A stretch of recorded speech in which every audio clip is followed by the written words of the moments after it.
Good evening. Welcome to our Municipal Council for Wednesday, April 20th, 2022. I'd like to call this meeting to order at this time and ask if there's any declarations of interest.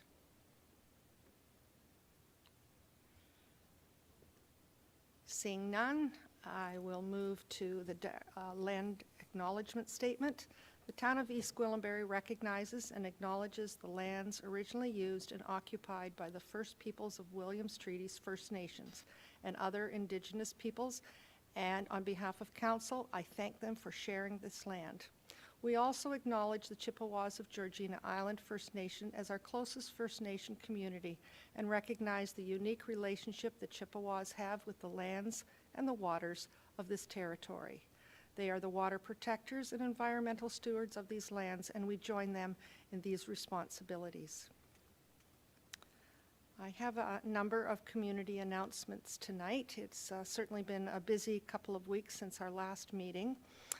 On behalf of Council, I would like to extend congratulations to Holland Landing resident Brooklyn Dorner, who was awarded with a gold medal at the 2022 Skate Ontario Provincial Championship.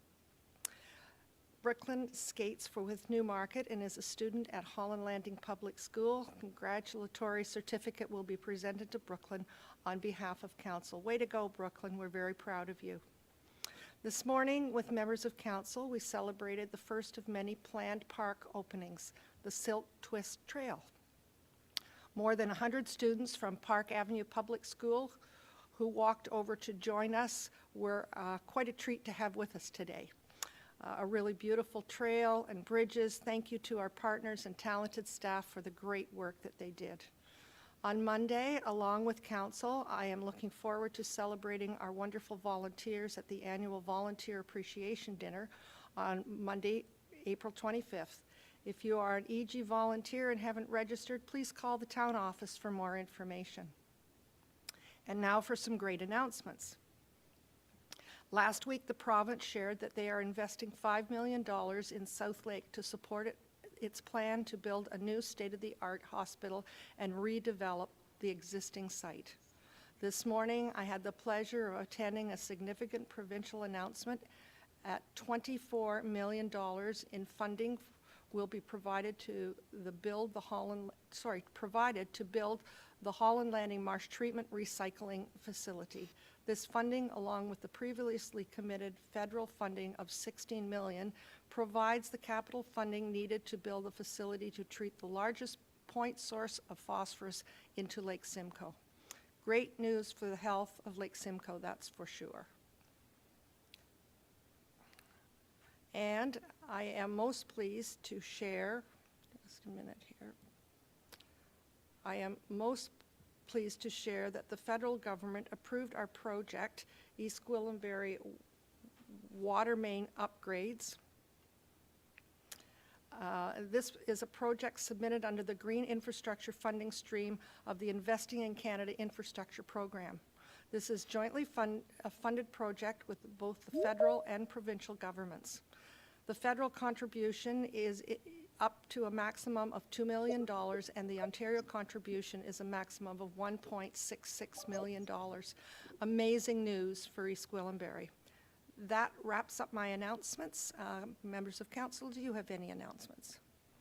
Councillor Persichini, go ahead, please. Good evening, everyone. I just wanted to remind you this weekend will be the South Lake Run Walk starting at in Davis Drive there, and we're doing really well. Our team is doing really well. But if you haven't donated yet, we would like you to donate now, whatever your little heart desires, or participate with us on Sunday. It's 5K. I'm sure everybody could do that. Your money or your feet, and get training for the Persichini run on the 29th. So get going, the guys. Looking forward for everyone. And again, thank you from the bottom of my heart to who has participated by giving money, or they're giving their time, they will give it their time on Sunday. So thanks again, looking forward. It's a great hospital, it's your hospital, so make it happen. And thank you very much for supporting us. Thank you, Councillor Persichini, for heading up our run on Sunday. I'm really looking forward to it, and I know all members of Council are as well. Thank you. Are there any deputations at this time. Oh, sorry, go ahead, Councillor Crone. Thank you, Madam Mayor. I just wanted to thank everyone who helped participate in the Easter Bunny hike on last Saturday in Mount Albert at the Ross Family Complex. It was a great event. I think we had over 500 families, kids and parents and Easter egg hunters show up, so it was a great event. Thank you very much to the staff and volunteers that made it possible, and our sponsor, Lee Lander. That was a great event. Thank you, Madam Mayor. It was a wonderful community event, and I think the best part was that they were all very young children that were there, and they were just so darn excited to be running around collecting eggs. Thanks very much to Lee. It was a wonderful community event. And are there any other? At this time, I'm not seeing anyone else. We have no deputations at this time. We're at item F, and that is Economic Development Advisory Committee presentation, facilitating development for non-developers, and I will turn it over to our staff liaison, Margot Beijing.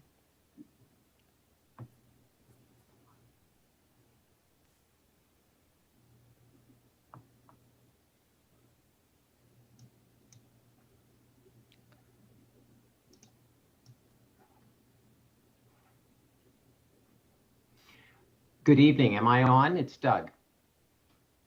You are on, Doug. Fantastic. Okay, I didn't know if someone was going to speak before me. So good evening, Madam Mayor, Council, sorry, staff. I was sorry. My apologies. I didn't have my microphone going, Madam Mayor. I clicked it twice. So yeah, sorry. Just my apologies, Doug. I was trying to introduce you and I was talking to thin air. So it's my pleasure to introduce Doug Leach, who's the chair of the Economic Development Advisory Committee. He's going to introduce our speaker this evening, and we'll tell you a little bit about a project that this committee has been working on in terms of supporting our efforts to be a location of choice for investment opportunities and for our existing businesses to be able to grow and thrive. So I'll throw it over to you finally. Sorry, my apologies, Doug. Over to you. No worries at all, Margot. My ego is totally intact. I'm all good. So once again, good evening, Madam Mayor, Council, staff, and guests. You know who I am because Margot did just a great job of introducing me. I wanted to set the stage for the presentation that we're going to share tonight, and then I'll introduce George Schreiber, who's going to take you through some work we've completed on behalf of the town. So could we go to the next slide, please? Margot led a workshop with Council in January, and one of her positioning slides talked to why business friendliness matters. And I am stealing shamelessly from Margot by using this slide because I actually couldn't imagine a better way to position our work. This slide highlights just how important it is to remove business barriers and be business friendly. And when I say that, I mean to be as business friendly as possible, pushing it out there. We have to recognize that we get massive value to new investments that come to East Gwillimbury, but we also have to recognize we're competing on a global scale for those investments. So in the absence of having any existing industry clusters or service shovel-ready lands or US-style incentives like our neighbors to the south, we need to focus on service delivery. And that's pretty much what Business Advantage is all about. Business Advantage, or being proactive, being welcoming, being business friendly as a community, that requires all of us, every single one of us. So everyone in the town, everyone who's associated with touching businesses in any way. So to that end, a subcommittee of EDAC got formed to explore how we support business today as a town in the interest of learning what do we do well, and if there might be other ways that we could improve or new ways that we could improve. So the subcommittee was led by George Schreiber and included EDAC members Ian Proudfoot and Terry Russell. I believe both of them are on tonight listening in, and if there are questions, they'd be delighted to contribute, of course. And we also, the committee was also including EDAC liaison, Councillor Crone, which was great. So we presented what you're going to see tonight to senior management in March, looking for feedback. It was well received, and so now we're bringing it to you this evening. Our work focuses as a core on processes in place to help business that are inexperienced with the development process. But we know if we can figure out better ways to work in that space, it's going to benefit everybody. And I wanted to share a personal aside because a good friend of ours is a residential developer.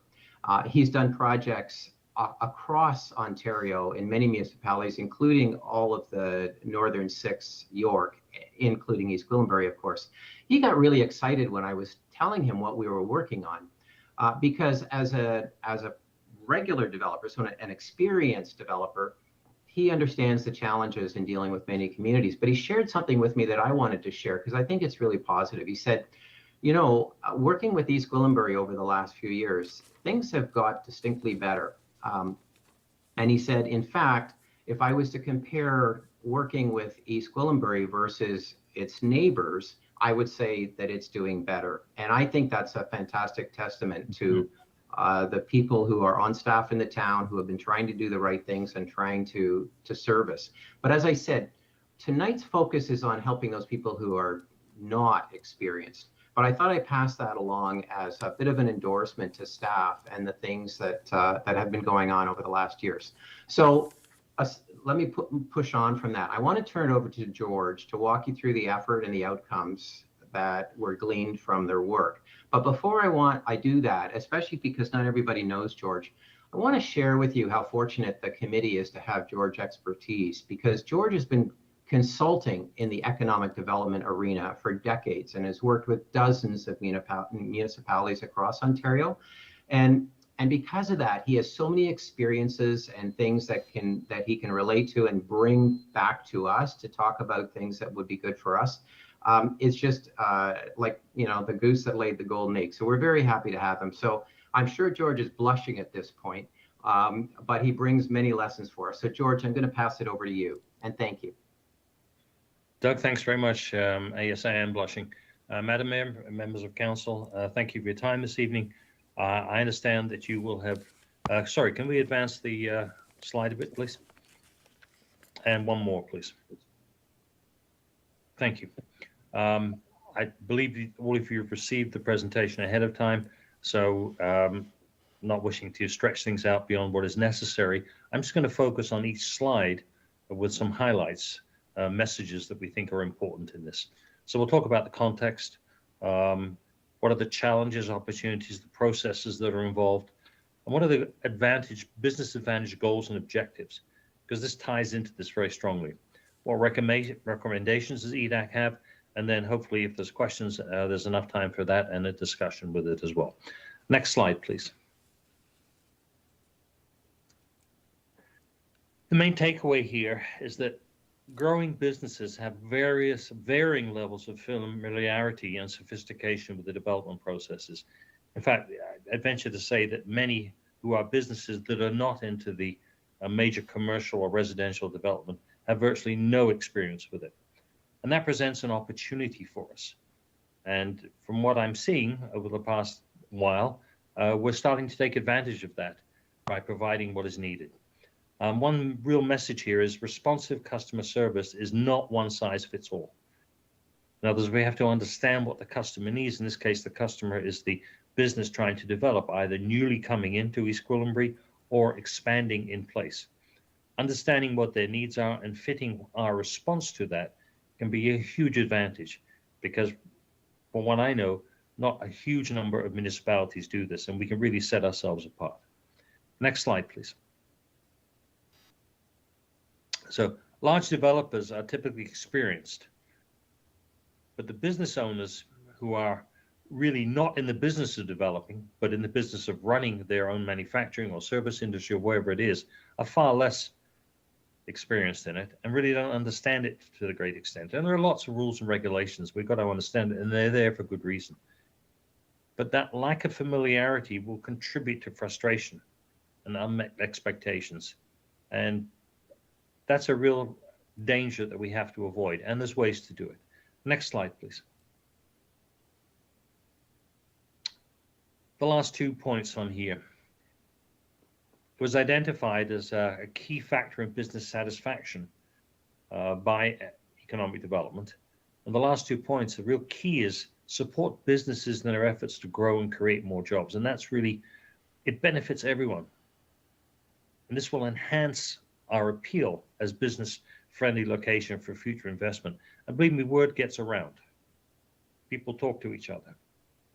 And if it's a case of, well, EG's not a good place to do work because of this or that, or EG's a great place to do it because they help you and make things happen, that's really the reputation we'd like. Next slide, please.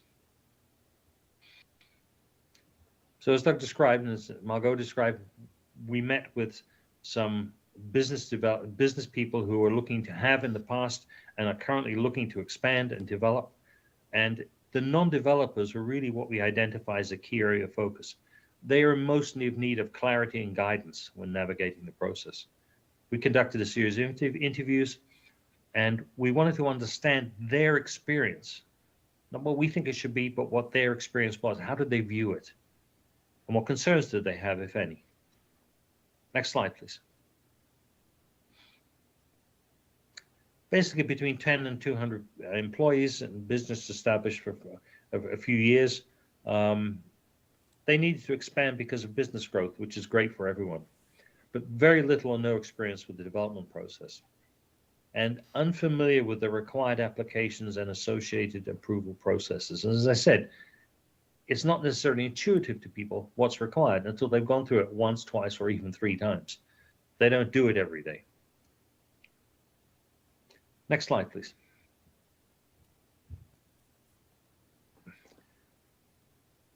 Where we were, and this goes back a few years based upon what we were hearing, a perceived lack of enthusiasm or support. Again, perceived. Why weren't people more helpful to us? Hearing no without any alternative options. And again, I stress, this is the past. And frustration building significantly. But where we're going, and this is very much definitely a report from the people we interviewed, staff responsiveness and the concierge function, I emphasize that last one, the concierge function, as a key emerging strength for East Gwillimbury. And that's very important. We're on the right path. People have seen improvements, and there's no question that we can make improvements and stand out from the crowd in terms of municipalities as to how we treat these new companies or their expansion. Next slide, please.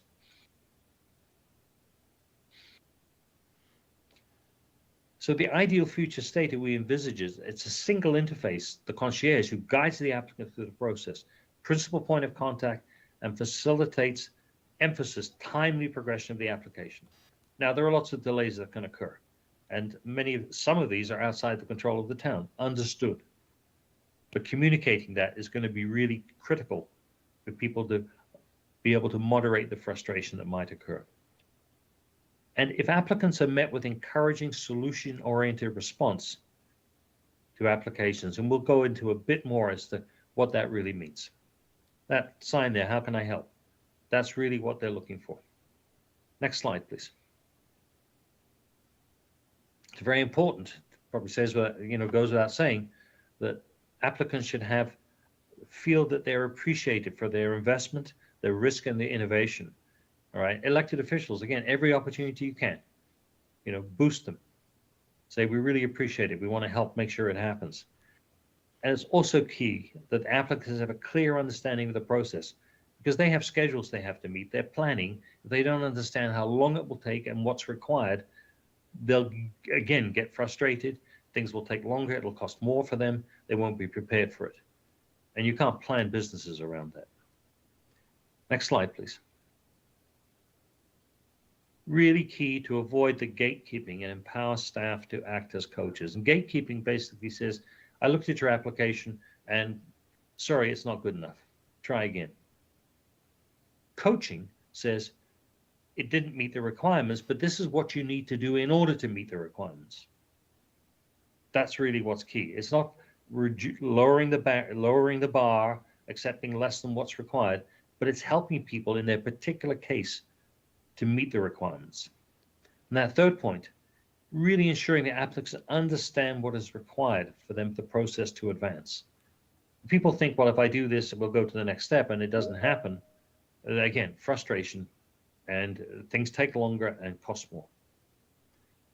Next slide, please. So re-emphasizing the gatekeeper results in a higher cost for the applicant because they have to redo things, and staff because they have to redo things. The first time it doesn't include, they go look through it. The second time it doesn't, they have to look through it again, third time, and so on. That's expensive for everyone and really doesn't get the job done. The co-chair reviews the success of the project as if our jobs depend upon it, which, you know, directly or indirectly, they do, because the fees, charges, and taxes generated help to sustain the municipal operations. So we need to look at it, and it's occurring, it's improving, it's getting better. I can't speak more highly of that because that's the sense we got when we talk to people. But we can develop a process to continue this. Next slide, please. So, point C there.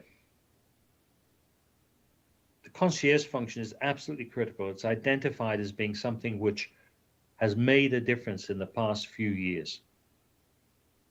It's effectively a cross-functional project leader where the development application is the project. Takes it from start to finish, working its way through the organization, knowing what's going on, communications both ways at all times. And while the SMT communicates the business advantage priorities across the corporation, the concierge takes the tactical approach, reinforcing, facilitating, monitoring on a continuous basis. It never gets out of their sight until it's done. Next slide, please.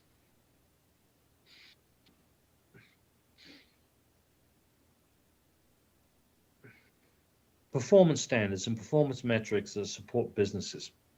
Very important. If it's worth doing, it's worth measuring. If it's not worth doing, then why bother measuring? But this is absolutely worth doing. And these performance standards, right? You can come up with many that will affect the customer, but they must be customer centric. It's got to be important to the customer. Second point, it's important that business advantages is seen as a corporate-wide priority and responsibility, not just for economic development or the concierge, but for everyone. And look for opportunities for continuous improvement.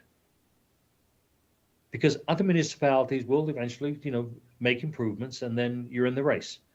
And we've got to keep getting better all the time. That's how things work.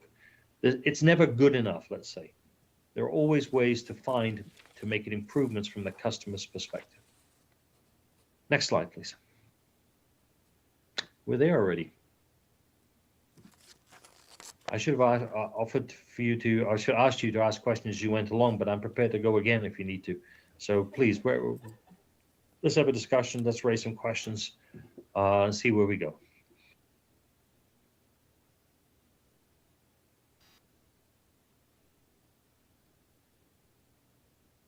Are there questions at this time?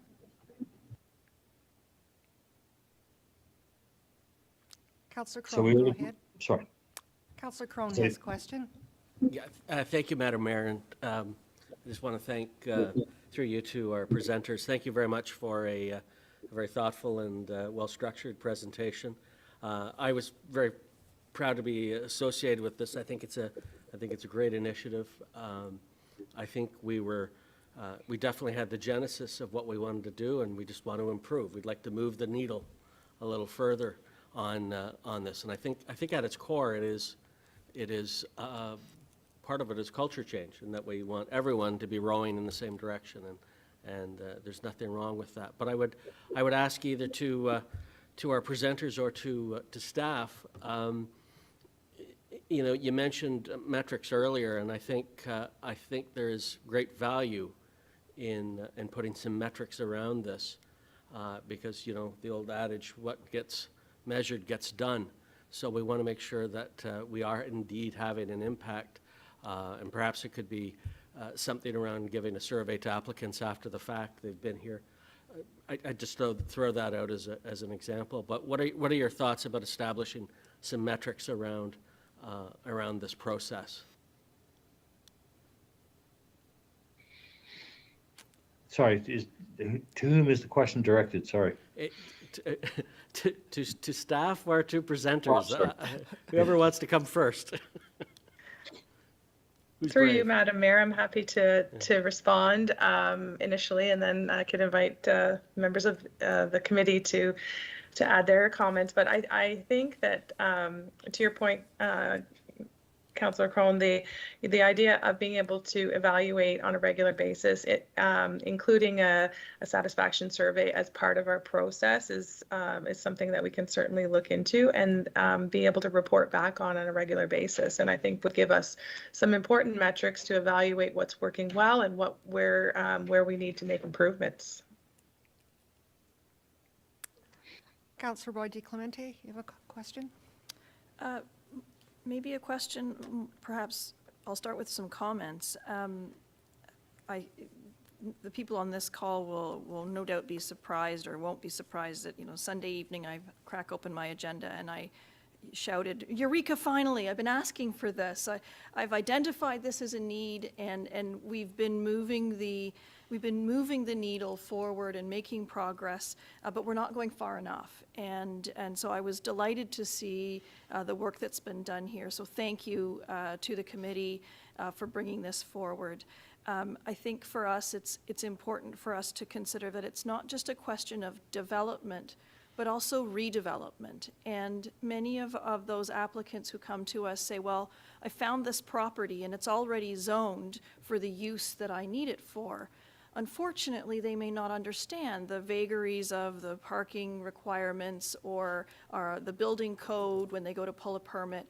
And often I have had, whether I'm wearing my counselor hat or my real estate agent hat, I've often had that conversation with those hopeful business owners to say, this process will take you more time and more money than you have planned for. And I think that's one of the first messages we need to give to the folks who are coming to us to say, yes, we're so delighted you want to be here, but we need to give you a heads up that this is not a short game, that this is a long game we're playing. I'm delighted to see that we're looking for a solutions-oriented response. For me, I think the person who is a business advantage concierge, that should actually be their job title.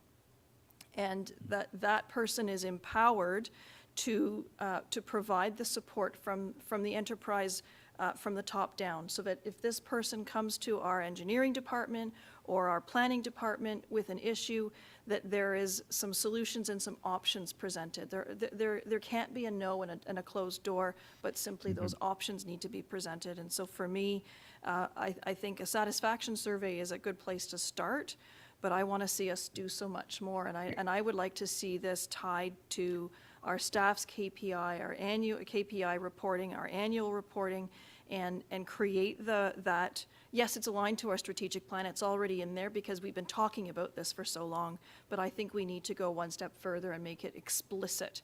And if we have someone whose job title it is to be a business advantage concierge, it's explicit, and the person who is being on the receiving end of that service is one thing, and the staff who are supporting that person inside the enterprise also understand that that's what their role is. And for me, I want to see more than just a survey.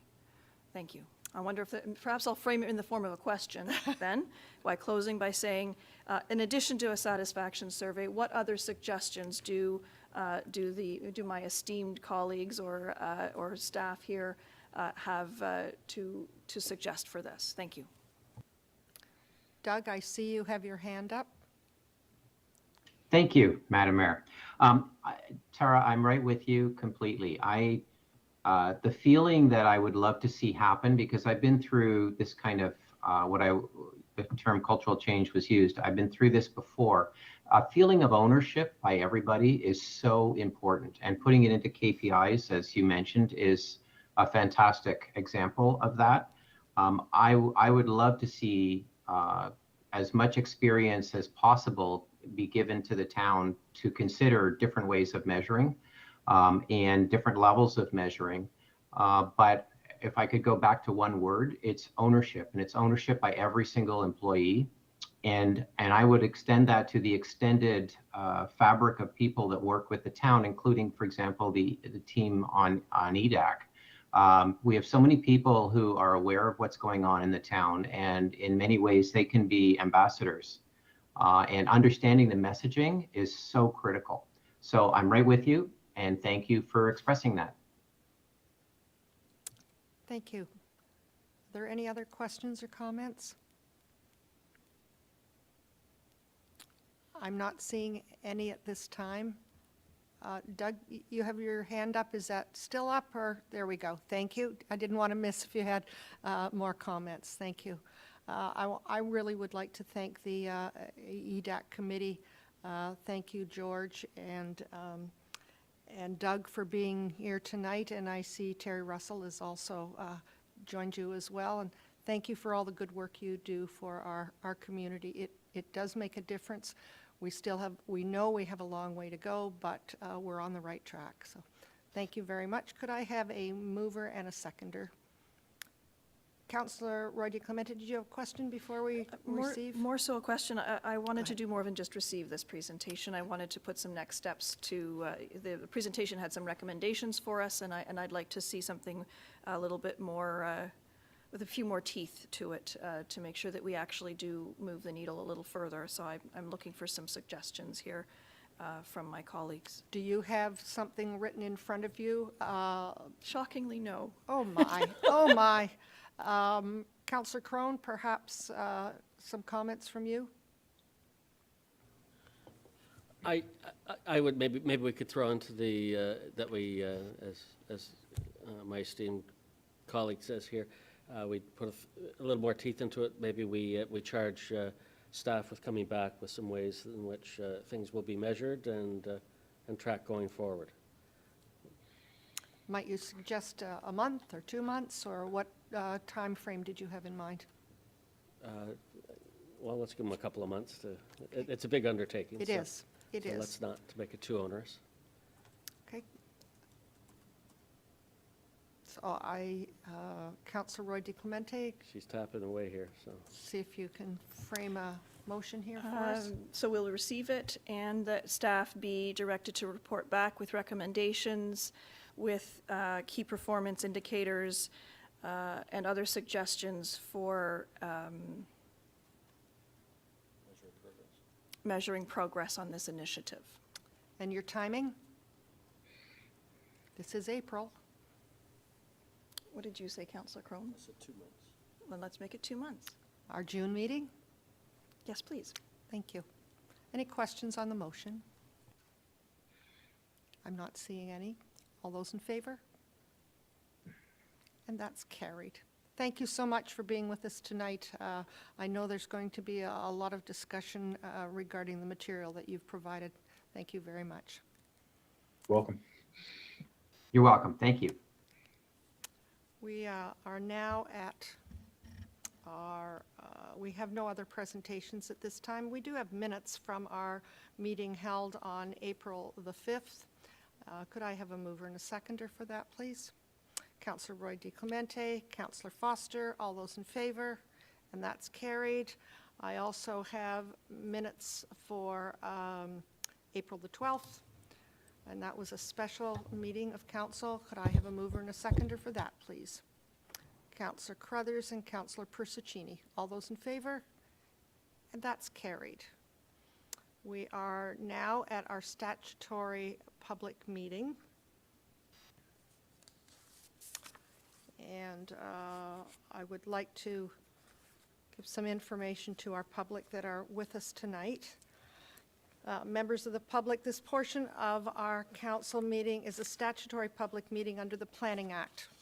The purpose of this public meeting is to inform the public and obtain public input on a town-initiated zoning bylaw amendment related to cannabis production facilities. No decision to approve or refuse any application will be made here tonight. There will be a presentation from town planning staff. Following the presentation, members of the public will be invited to offer their comments or concerns respecting the proposed zoning bylaw amendments. Submissions can also be made in writing. I will then ask staff to answer questions related to the proposed zoning bylaw amendments. Once we have heard from members of the public, I will ask members of council if they have any questions or comments. Public participation tonight is welcome, and hearing all comments enables the making of informed decisions. It should be noted that a comprehensive report will be prepared by staff and presented to a future council meeting assessing the merits of the proposed zoning bylaw amendment before us, and we will provide council with a recommendation. It is very important that the town receive the names and addresses of individuals having an interest in the proposed town-initiated zoning bylaw amendment. Therefore, if you plan to speak to council at this meeting tonight, or if you wish to be notified of any future council meetings concerning the proposed amendments being considered, you must provide your contact information to the clerk. Under the Planning Act, any members of the public have a right to appeal any decision of council on a Planning Act application to the Ontario Land Tribunal. However, you must verbally express any comments or concerns here tonight, or submit any comments or concerns in writing to the town before the bylaw is passed. The tribunal may dismiss all or part of an appeal made in respect of an application.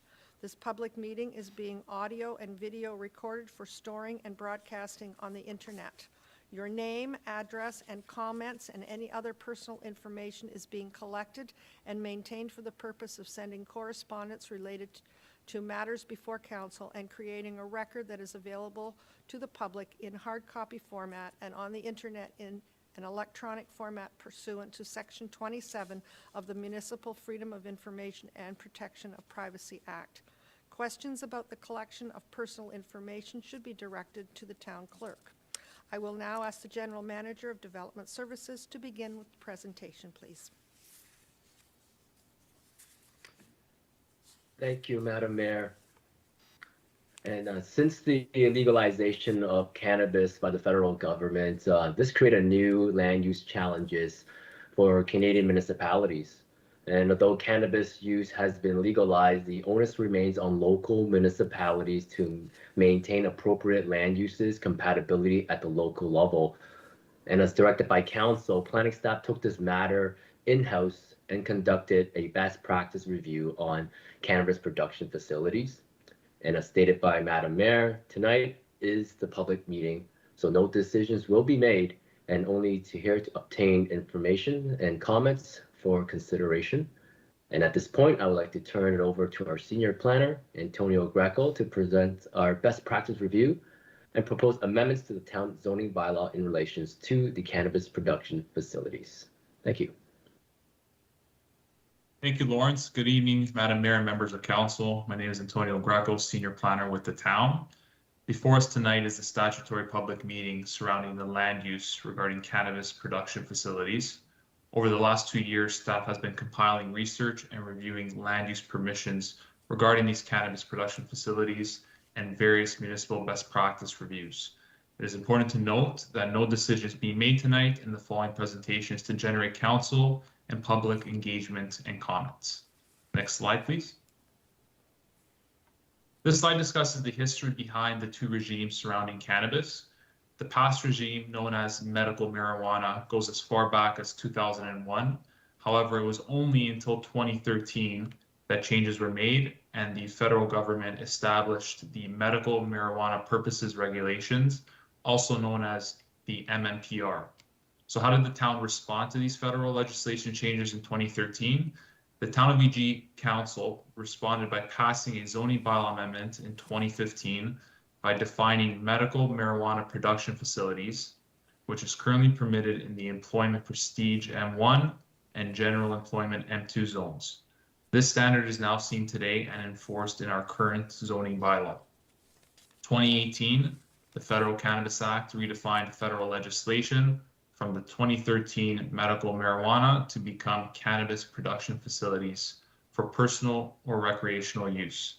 With that being said, anyone 19 years of age or older can grow up to 4 cannabis plants per residence for personal or recreational use.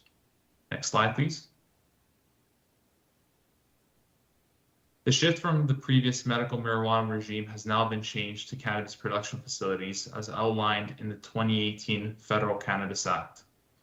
The town responded with this new legislation in 2020 by passing an ICBL restricting the development of cannabis production facilities within town. This led to a 1-year extension of the ICBL bylaw and now we are here tonight at the statutory public meeting for cannabis production facilities. The expiry of the SCBL is set for June 9th, 2022, with no further extensions permitted. A report to council to decide on any proposed zoning bylaw amendment changes is required before its expiry. Next slide, please. Our current zoning bylaw is outdated and does not reflect the current federal legislation around cannabis production facilities. Currently, cannabis is referred to as medical marijuana production facility in the town zoning bylaw, which is permitted, as stated prior, in the M1 and M2 zones, as passed back in 2015. We will need to update our current standards to reflect today's legislation with the new term of cannabis production facilities through a zoning bylaw amendment. Next slide, please. When undertaking the review, we asked ourselves, how do surrounding municipalities address the topic of cannabis production facilities? A municipal best practice review was completed by staff in which we discovered the final decisions surrounding land use permission within these 5 municipalities. Through the best practice review, staff undertook research on the land use permissions, and as a result, we found that the employment zone is the preferred location for the cannabis production facilities. With that being said, the town of Georgina and the township of King also permitted it within the rural zones. However, it is important to note that neither federal nor provincial law states where these cannabis production facilities shall be located. This is within the sole discretion of the local municipality and enforcing their land use permission. Next slide, please. We've developed our own 5 guiding principles through our research and the municipal best practice review when considering proposed amendments to the town zoning bylaw. The protection of sensitive land use compatibility, protection of agricultural land base, site configuration, access, and streetscape design, and finally, job creation and economic development. As you will see in the following slide, these 5 principles were kept in regard when developing the proposed amendments. Next slide, please. This table provides an overview for council on the current zoning bylaw standards under the current medical marijuana facility and the proposed cannabis production facility amendment. We propose strictly permitting it within the general M2 employment zone to develop a new definition that will comprehensively recognize both medical and recreational cannabis production as cannabis production facilities under the Federal Cannabis Act. We are also proposing to define 3 additional terms: adverse impact, wholly enclosed building, and sensitive land use. This will add additional measures to what is currently enforced today. Proposing a 500-meter base setback to sensitive land uses, and for the flexibility to be reduced with the submission of professional studies that it shows the mitigation measures that are being done to the town's satisfaction. A proposed parking rate of 1 per 30 meters squared, which is in line with our current parking standards for other uses such as commercial, outdoor storage, and motor vehicle body shops. We will continue to maintain no visual signage and building on the wholly enclosed building design by making them non-translucent. Additionally, we propose adding a minimum lot area of 1 acre or 4,000 square meters and providing a 15-meter landscaping strip to all lot lines and providing additional buffering. If a landowner needs this specific use anywhere else in town, they would need a site-specific zoning bylaw amendment and follow standard process and council procedure. Next slide, please. This map can provide council with an overview of our current M1 zones highlighted in the yellow and M2 zones in the blue. Our current provisions permit medical marijuana production facilities within the yellow and blue colored areas. Staff is looking to amend this and strictly allow it within the blue areas of the map, identified as M2 zones. The yellow area on the map is seen as our prestige employment zone. Allowing these zones for more prestigious users will allow us for the employment corridor along the 404 in Queensville. Additionally, on the far left side of the map, just south of Toll Road and between Highway 11 is a significant area in yellow, which is in place for our prestige employment uses. Next slide, please. The regulation of these cannabis production facilities will go beyond land use control. These facilities are comprehensive and contain a great deal of technology. All proposed cannabis production facilities will be required to obtain site plan approval from council with appropriate notice. Below is a list of items that may be included in the site plan review process. The submission of a noise impact study, odor mitigation plan, light mitigation plan, security and fencing plan, traffic impact study, stormwater management plan, servicing plan, conformity to employment density targets and job creation will foster the review of these facilities. Owners must also provide the town with a copy of a valid production license issued by Health Canada. As iterated previously, council will be made aware of all proposed cannabis production facilities within town. Next slide, please. To date, we have received a number of comments from the public, and we will continue to accept comments following this public meeting and process. A comprehensive recommendation report will be brought forth before the ICBL expiry date in June for council's enactment. As stated previously, no further extensions to the ICBL are permitted. Thank you, Madam Mayor and members of council, for your time. I'm happy to answer any questions. Thank you very much, Mr. Greco. Are there questions from members of council? Councillor Roy DeClemente, go ahead, please. Thank you, Madam Mayor. Through you to Mr. Greco, I appreciate the presentation. It was very clear. I think it's important for us to be explicit that we're only permitting it in M2 zones and that it's not permitted in rural areas or residential lands. Through you, Madam Mayor, to Mr. Greco, when we talk about the site plan approval and the process that the applicants will be required to undergo, when we talk about smell mitigation or light mitigation measures, what is our expectation? Are we communicating those expectations to them? So, you know, it's one thing for them to say, well, I'm going to put a fan in and I'm hopefully going to not be able to have any smell leaving my property.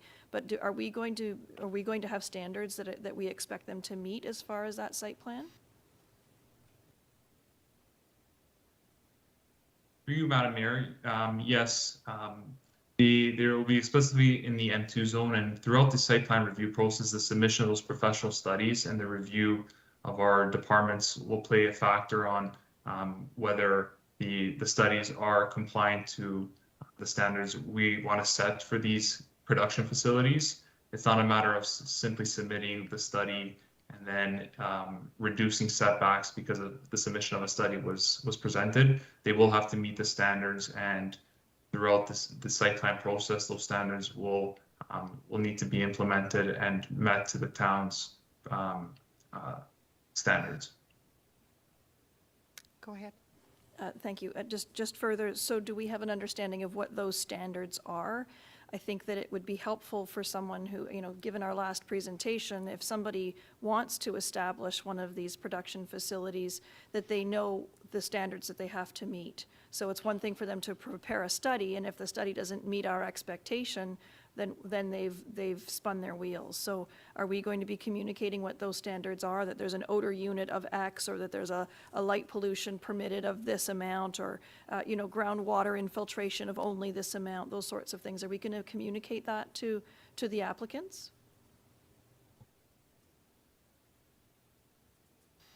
Through you, Madam Mayor, I can help supplement Antonio's response there on this one.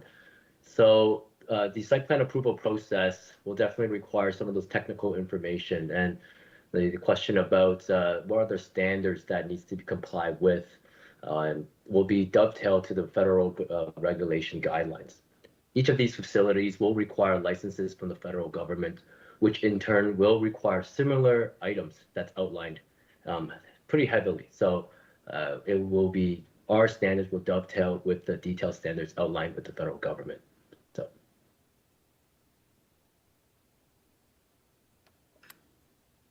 Councillor Roy DeClemente, does that answer your question?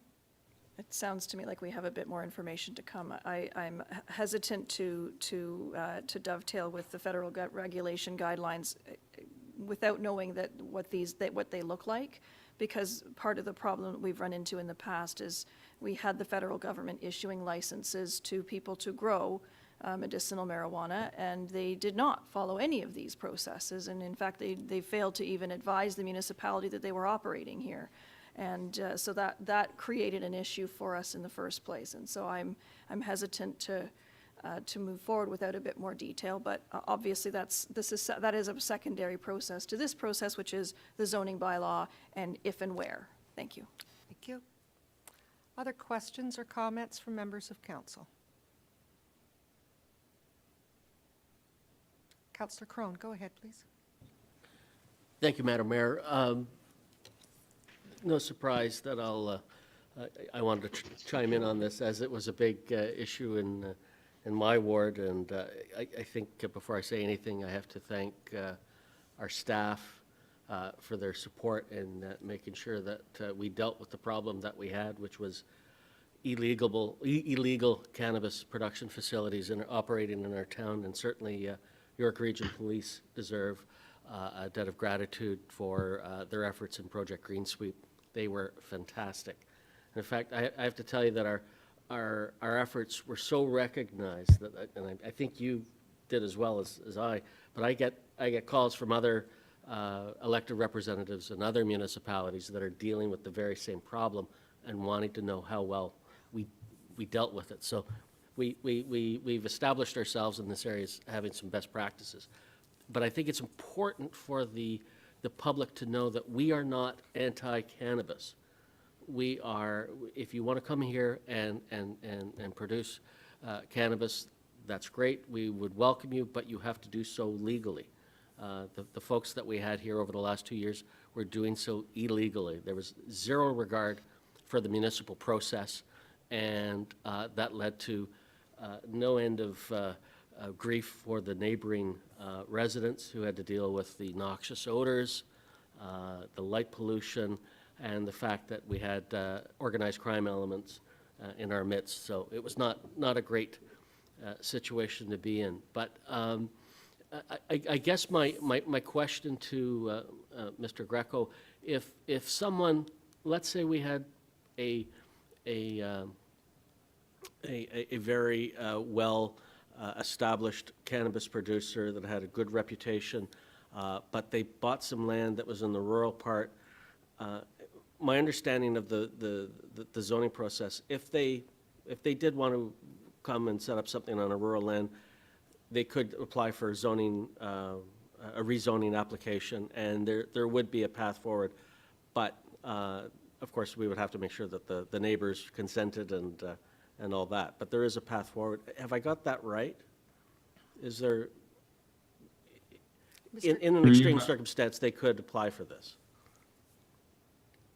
For you, Madam Mayor, to Councillor Crone, that is correct. If a large distribution company were to obtain land that it's not currently zoned for that specific use, they would simply need to go through the zoning bylaw amendment process, which would follow regular process in front of council and the approval stage. Okay, thank you. But so correct.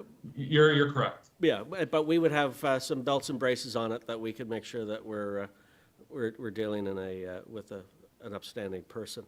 And I guess my other question is, I've read through some of the correspondence. I think it's overwhelmingly supportive of restricting this production to these production facilities to the industrial areas. Do we have anyone saying that it should be allowed in the rural areas? I didn't see any. I was just wondering if there was something I missed. You, Madam Mayor, to Councillor Crone. Generally, the comments are supportive of staff's position within the M2 zone. We haven't received any pushback, to my knowledge, that they would want it permitted in the rural. So public comments to date are in line with what's being brought forth tonight. Okay, all right, thank you. Through you, Madam Mayor, to staff, I think that's a prudent approach that we start off baby steps and get some experience with that. Not that, I've had, people reach out to me interested in production initially 3 years ago when I first was on council, and they after their research, they decided that just a lot of the legitimate companies really, they have their production pipelines filled, so there is no need for it at this time. So I'm doubtful we'll ever see a legitimate production facility here, but we'll see. Anyway, thank you very much for your efforts on this and the good work that staff continues to do for the people of East Gwillimbury. Thank you, Madam Mayor. Thank you. Other questions, comments for staff? I'm not seeing any at this time. We will now move to our guests that, if we have any guests that would like to ask questions or speak on this topic. Through you, Madam Mayor, we do have 3 registered speakers for tonight's meeting.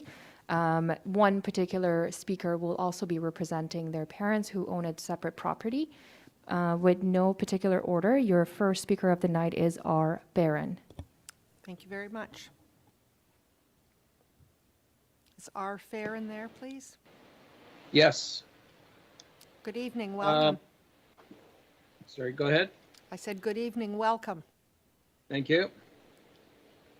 What I've heard is, and this is the first time I'm hearing a lot of this information, but I've recently come across this information because I've been applying for my ACMPR license, and that license is solely for the personal production of cannabis for medical purposes.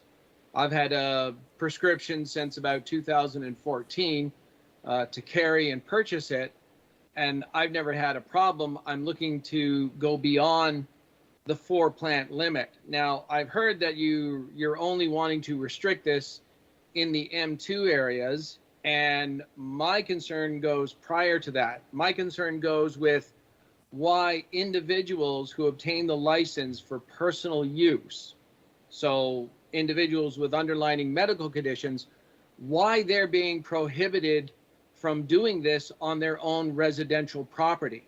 Now, I understand that there can be concerns from other people, but an ACMPR license is only going to grant an individual 2 to 4 additional plants on their residential property. It is not allowed for resale or distribution against the law. So it seems to me a little unfair that individuals with medical conditions and disabilities such are being grouped with these large companies that you would like to see do this in the M2 zoning. So I'd like to know, has there been any research or documentation on what the effects are of individuals who are obtaining the license for personal medicinal use? Has there been any of that discovery, or is there some way that the individuals can be excluded from this production facility? Because in my opinion, as just a simple homeowner, 2 to 4 plants does not constitute a production facility. And I mean, when you hear the term production facility, you know it's a huge facility. But we're not talking that. We're talking about individuals that have somehow been grouped in with this. And I fail to understand how that really helps, these individuals. And I understand East Gwillimbury doesn't want to be anti-cannabis, but by including individuals with disabilities or with these licenses, you're being, anti-them. You're being against them, who are trying to, in a sense, save a few dollars by producing their own medicine, as opposed to having to buy it through a government website or an approved store. So I'd like to know if there's been any research on that or any explanation as to why, individuals like myself are being grouped in with production facilities. Thank you very much. Mr. Greco, would you have some information for this gentleman?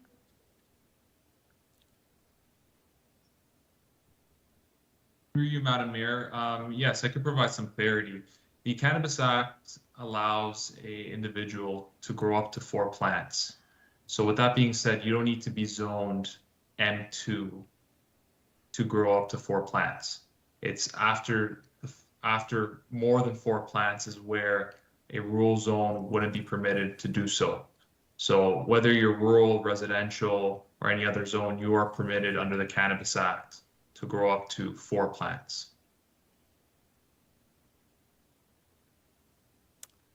Mr. Barron, does that address? No, it doesn't, because everybody is aware that they're allowed the 4 plants, and you don't need the license to grow those 4 plants. But an individual who has been prescribed by a physician, the license to grow their own medicine, we're being grouped into that production, and I don't see how, preventing individuals like myself from producing those 2 to 4 additional plants, why we should be grouped in as a production facility.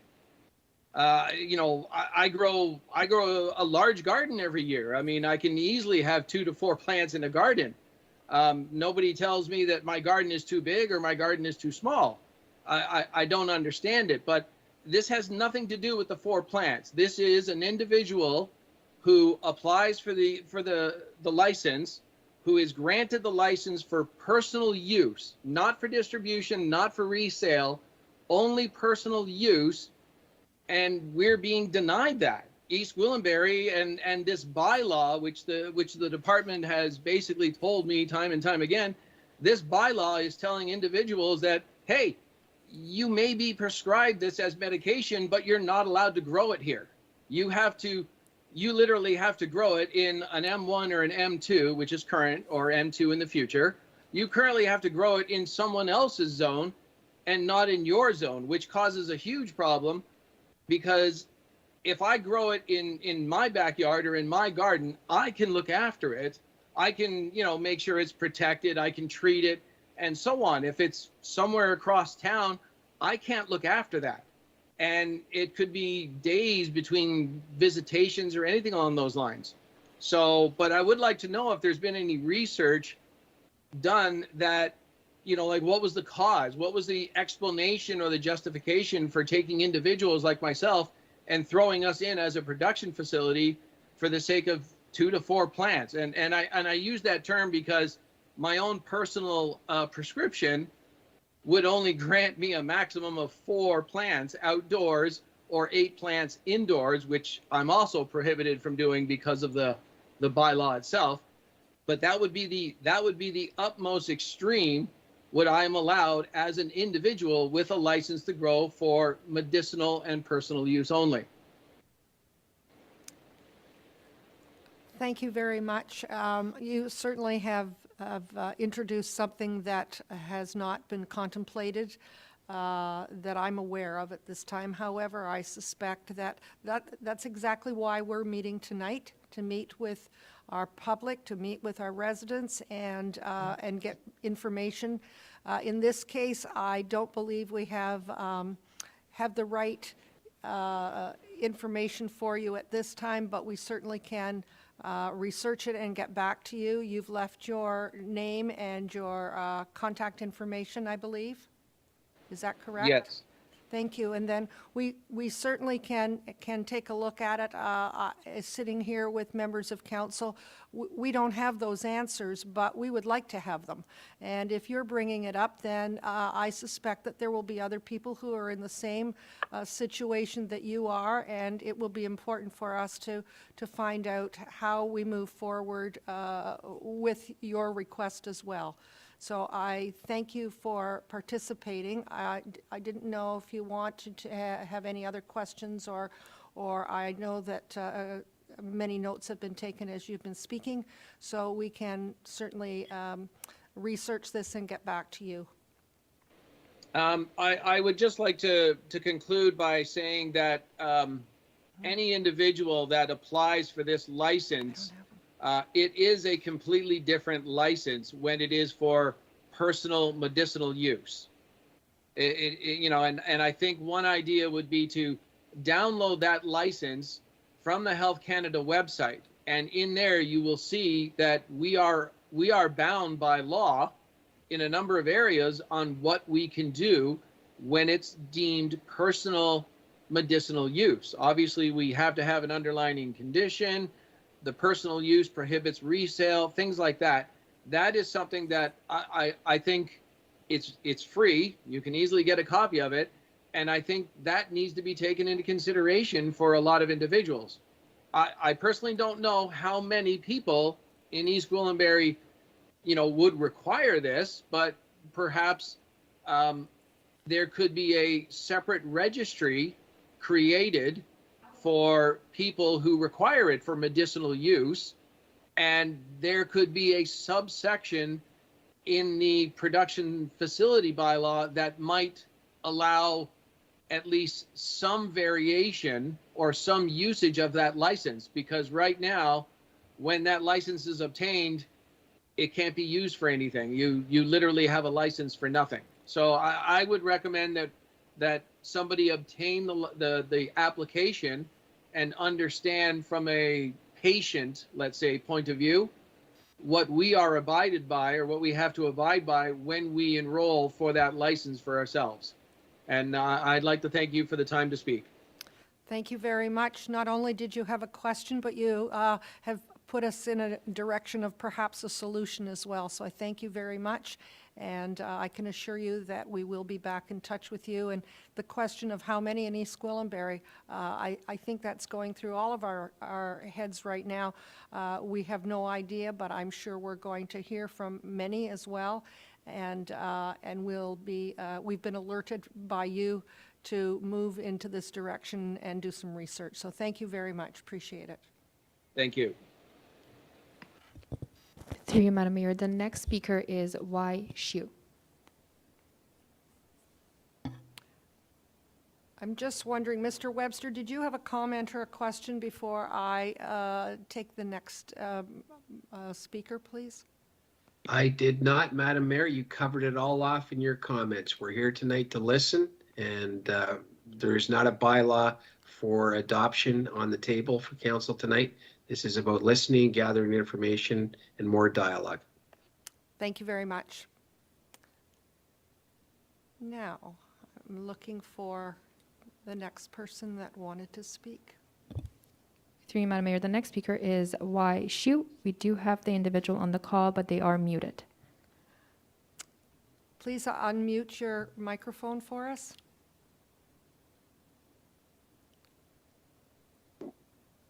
Hi, I don't have any comments. You don't have any comments? No, I'm just here You're to listen. You're here to listen. Wonderful, like we all are. Very good. Well, thank you. Thank you for being a part of our evening. Thank you too. Thank you. Through you, Madam Mayor, we do not have any additional individuals who have requested or pre-registered to speak tonight. We do have others on the call as attendees. Perhaps if a call can be made to anyone on the call, if they would like to provide a comment. Thank you, Madam Clerk. Do we have anyone who is with us this evening that didn't register but would like to provide information to council or comments at this time? Please indicate so.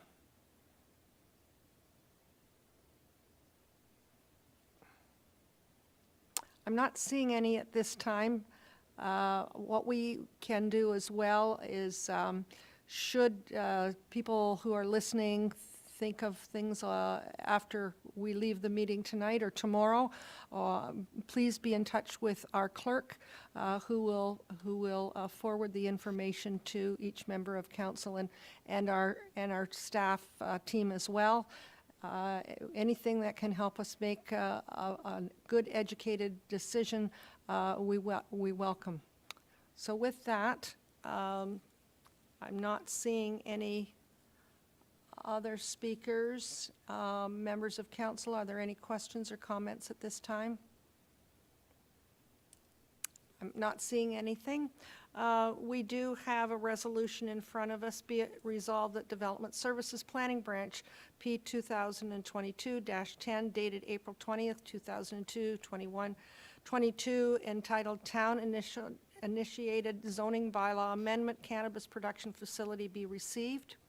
and that comments presented at the statutory public planning meeting be addressed by Development Services Planning Branch in a comprehensive report to council at a future meeting date.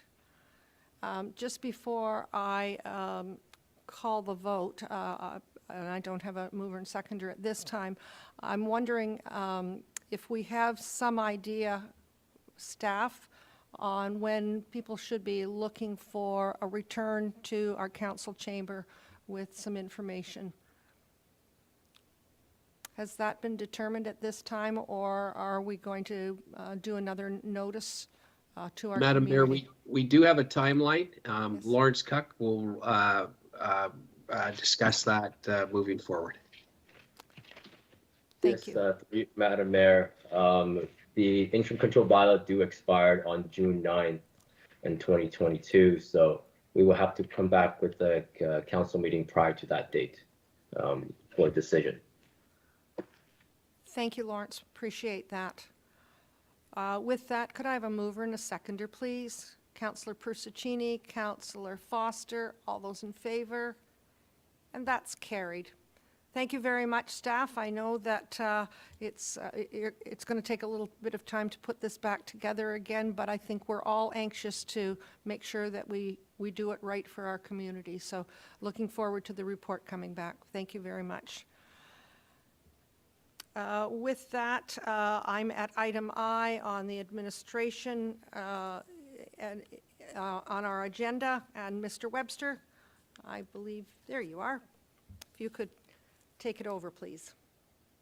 Thank you, Madam Mayor, and just wanted to kick off this with a couple of awards that the town received just last week. One was received by Adam Robb and Margot Bajin. Adam's our Director of Planning and Development Services. Margot obviously is our Director of Economic Development at the EDCO annual dinner. I was wondering if Madam Clerk would like just to read this for the public record. I'm sure we could all read it, but it might be a little dull. But Madam Clerk, could you please read the slide? I think it's very descriptive of the award received. Through you, Madam Mayor, for sure. So what is before council tonight is a slide identifying the Highway 404 Employment Corridor Secondary Plan and identifying that Margot and Adam have won the EDCO Award of Excellence. The town's Highway 404 Employment Corridor Secondary Plan was awarded the Economic Developers Council of Ontario Award of Excellence for Planning and Strategic Development at the 65th Annual EDCO President's Dinner and award ceremony on April 7th, 2022. The project was evaluated on its clarity, comprehensiveness, public engagement, uniqueness, and ability to provide return on investment. The development services project was delivered on time and under budget and will be providing over 5,000 new local jobs across a variety of sectors. The vision for the secondary plan area is already being realized through investments like Woodbine 1 to ensure economically resilient and balanced community growth for the future. Madam Mayor, that concludes the content on the slide. Well, on behalf of all members of council, congratulations. That's quite an award. Well done. Thank you so much. I have a motion, be it resolved that the administration presentation, April 20th, 2022, entitled Economic Development Council of Ontario Award and Canadian Award for Financial Reporting, be received. Could I have a mover and a seconder, please? Councillor Crone, Councillor Roy DeClemente, all those in favor? And that's carried. Madam Mayor, Yes, sir. if I may, we lump the two together, and there's actually a second award in there, and I just wanted to bring that up as well.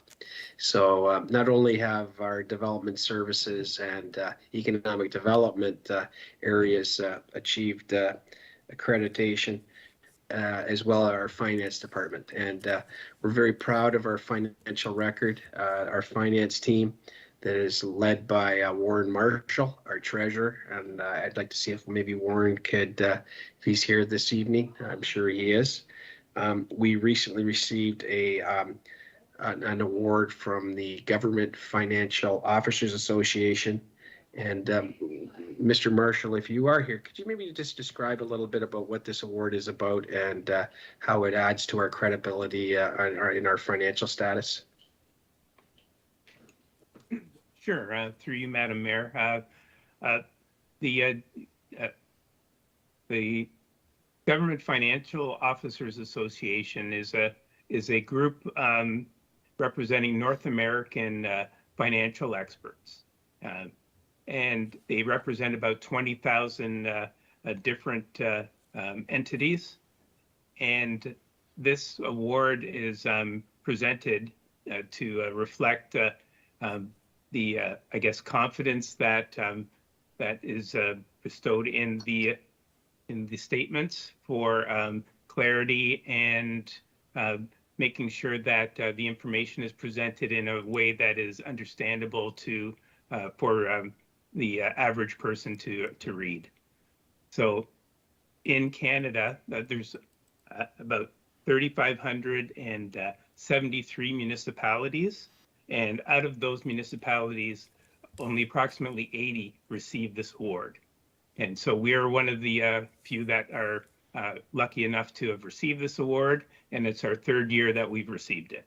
So I'd like to give thanks to the people that participated in developing this, which includes our Deputy Treasurer, Valadima, who led the charge on this. So I'm happy to answer any questions. Thank you. Thank you very much. Very well deserved. Appreciate all the work that you do, Mr. Marshall, and your team. I know that it is a team in your office, that there are several people who pitch in and work very hard at the same project. So appreciate that very much. Could I have a mover and a seconder, please? I've already done that. So we received it before we thanked you, but we do thank you very much. Okay, we'll move on to item number 2, and that's administration verbal update, upcoming open houses. Thank you, Madam Mayor. There's 2 fairly significant public open houses and meeting dates that we wanted to make council aware of, and the public for that matter. We're going to advertise these vociferously. The first one is actually on May 14th. It's a Saturday. It kicks off National Public Works Week, and we are very, very proud to have council out with our frontline operations staff cutting the ribbon at our new operations center. And we've talked about it for many, many years.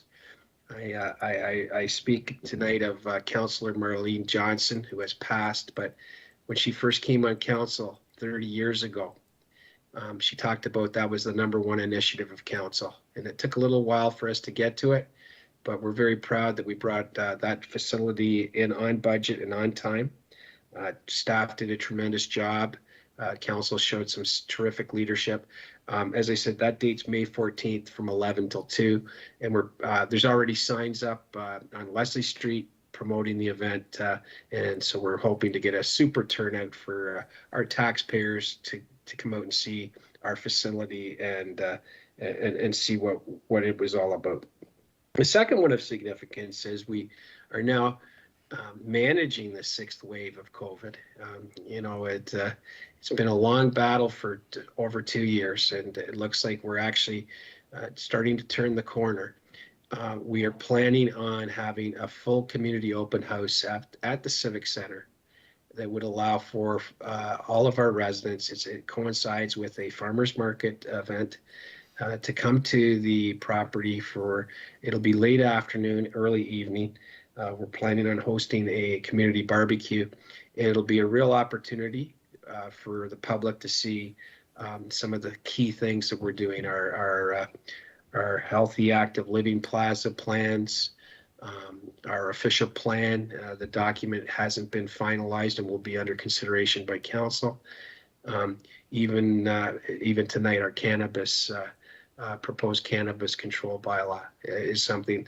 And so we're going to profile a couple of our very key projects for the public to provide input, learn about, and that date is for Thursday, June 2nd, 2022 for Civic Center Community Open House. Thank you, Madam Mayor. If there's any questions. Thank you very much. Questions of the open houses? Councillor Roy DiClemente, go ahead, please. Thank you, Madam Mayor. Just not so much a question about the two events, but the resolution before us is that we would be amending our council meeting schedule to reflect the open house date of the 2nd. I'm not sure that we want to necessarily do that, because I think that would mean that we would need to take minutes and it would have to be an official meeting of council, but perhaps the clerk could help clarify there for us, please. Madam Clerk, could you clarify? Through you, Madam please? Mayor. Certainly. The last appendix attached to the council meeting schedule outlines some key important dates, to which one of the events was community open house, and it was identifying a different date. So to that effect, we do need to go through a council resolution to update that particular appendix. Thank you for the clarification. Thank you. Other questions or comments? I'm not seeing. Could I have a mover and a seconder, please? Councillor Persuccini, Councillor Roy DiClemente, all those in favor, and that's carried. Thank you very much. We'll move along.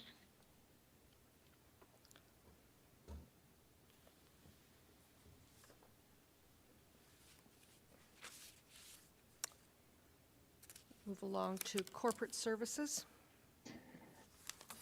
And Mr. Belchick, please.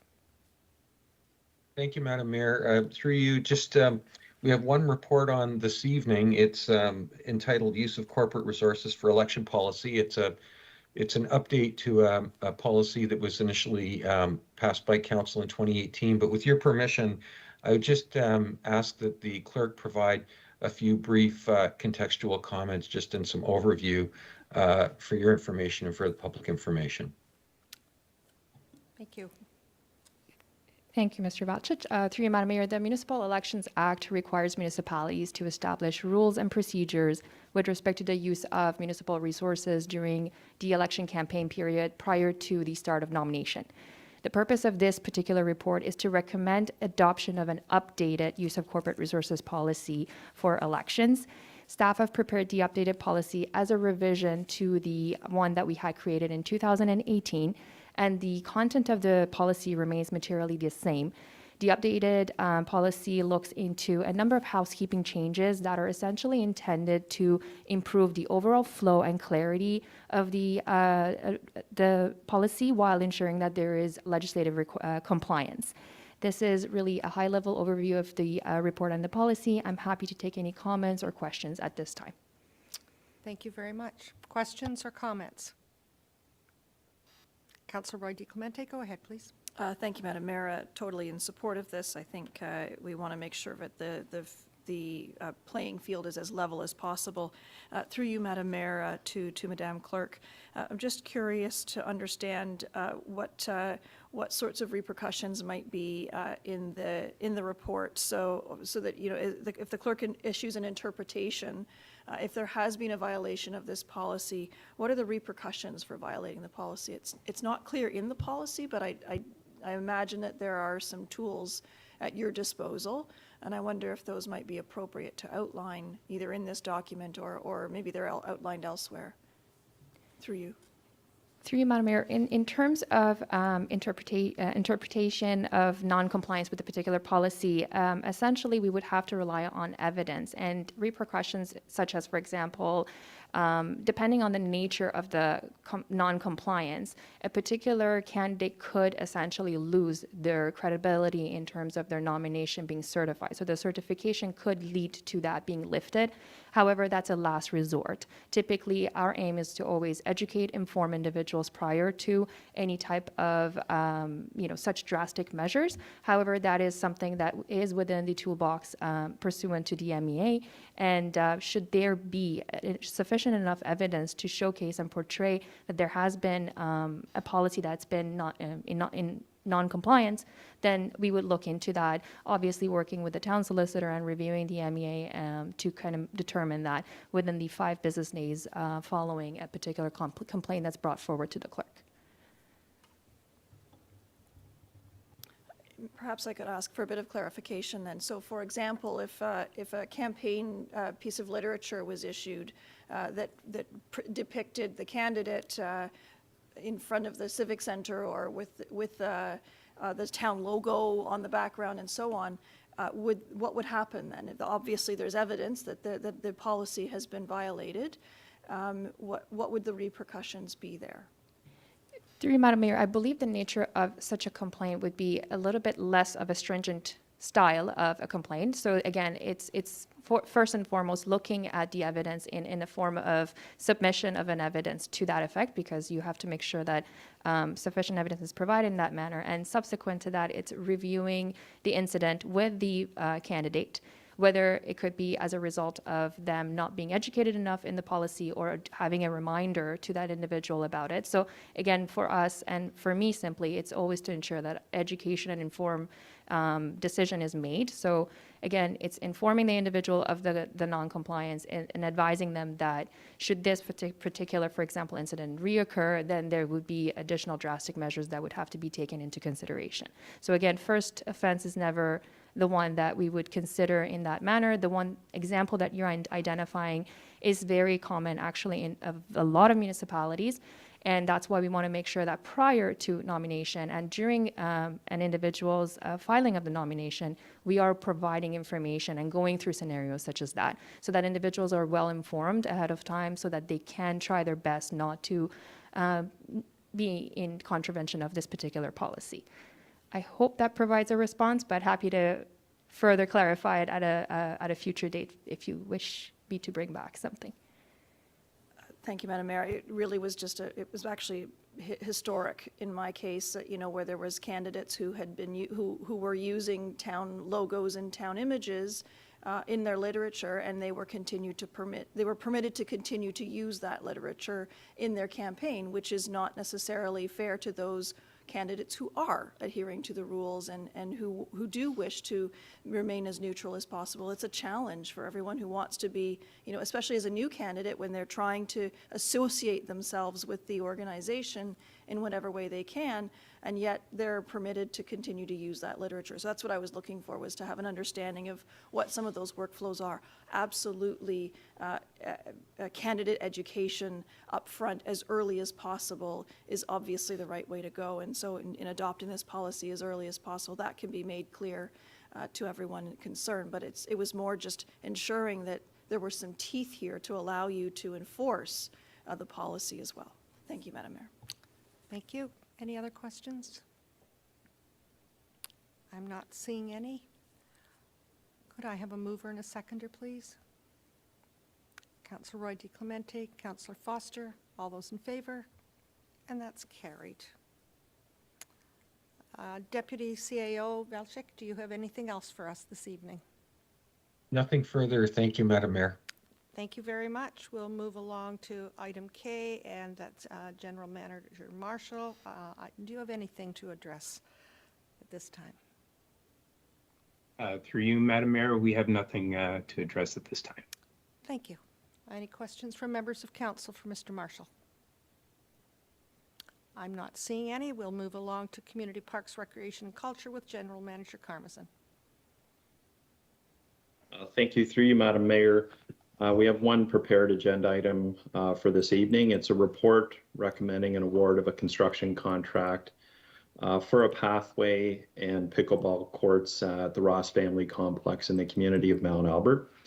I would like to highlight that pickleball is identified in our Parks and Rec Master Plan as a high growth activity and sport, and we have identified locations in each of our communities for pickleball locations within our new parks construction and then retrofits to some of our existing parks, as this is the case at Ross Family Complex. The project is 100% fully funded by development charges. And I should also add that the increase in cost that is presented is the result of a low impact development rainwater harvesting feature.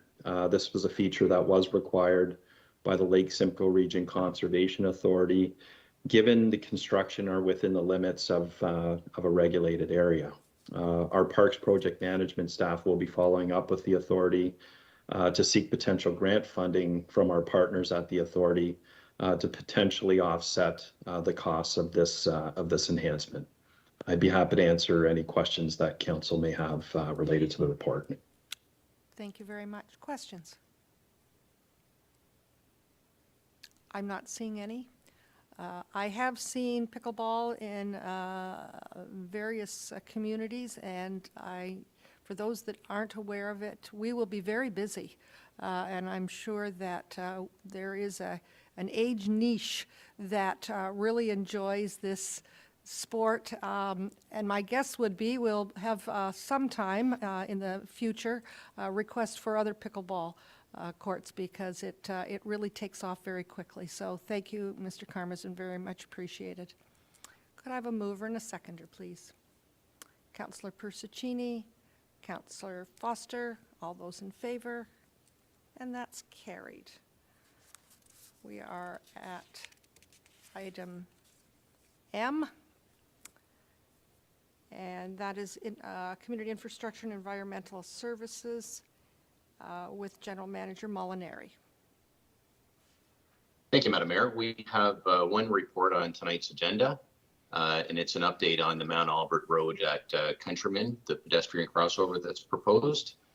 So further to the town's ongoing work to facilitate a crossover at this location, staff are looking for council to formally request that the region approve this as an unwarranted crossing, as there is not sufficient pedestrian traffic to formally meet the region's warrant policy. So if approved, this crossing would be installed by development, and the cost would be split 50-50 between the town and the developer, with the town's portion of about $60,000 would be funded through the DCs. I'm happy to answer any questions, Madam Mayor. Thank you very much. Questions? I'm not seeing any. Mr. Molinari, we know we have a multi-res facility on that corner. I am not exactly sure of the numbers that will be in that facility. When that facility is fully built and occupied, would those numbers constitute the numbers required for something of this nature? Through you, Madam Mayor, it's not certain if it would. It certainly would get the numbers closer to meeting the warrant, but I think to the process that we've outlined through the report would likely provide some certainty with respect to getting the crossing in place and assist to move it forward, as opposed to having to wait for the facilities to be in place, measuring the amount of pedestrian traffic, and hopefully meeting those targets. Thank you. I do appreciate how you've made it able for us to have it sooner than later, so I appreciate that. Thank you very much. Councillor Roy DiClemente, go ahead. Thank you, Madam Mayor. Delighted to see that we hopefully have found a solution. It was interesting to me to see that it was already 50% warranted, rather than being 50% unwarranted. At this point, we've got a very small enclave of houses in that area. When the multi-story, multi-level residential comes in, and the townhouses that are planned for that area, I think it will at least double or quadruple the people who are living in that quadrant. And we've commented in the past that it's already unsafe to cross, and if it's 50% warranted, then and it's not safe to do so, imagine if it were actually made safe. I think it probably would meet more warrants. So happy to make this motion, Madam Mayor, and hopefully we can get it installed sooner rather than later. Thank you very much. Any other questions or comments? I have Councillor Roy DiClemente moving it. Councillor Crothers, will you second this? Thank you very much. All those in favor? And that's carried. Mr. Molinari, do we have anything else under your department? Just one other announcement, Madam Mayor. I just wanted to let council know that the 2022 mosquito control program is now underway. Residents may have seen the helicopter beginning to apply material today, and they'll probably be out in Holland Landing for a day or two, and then they'll be moving to Mount Albert, and likely the applications will be completed. The aerial applications will be completed by mid next week if the weather cooperates. So just wanted to provide that for council's information and for the public so that they know what the helicopter is doing as it makes its rounds.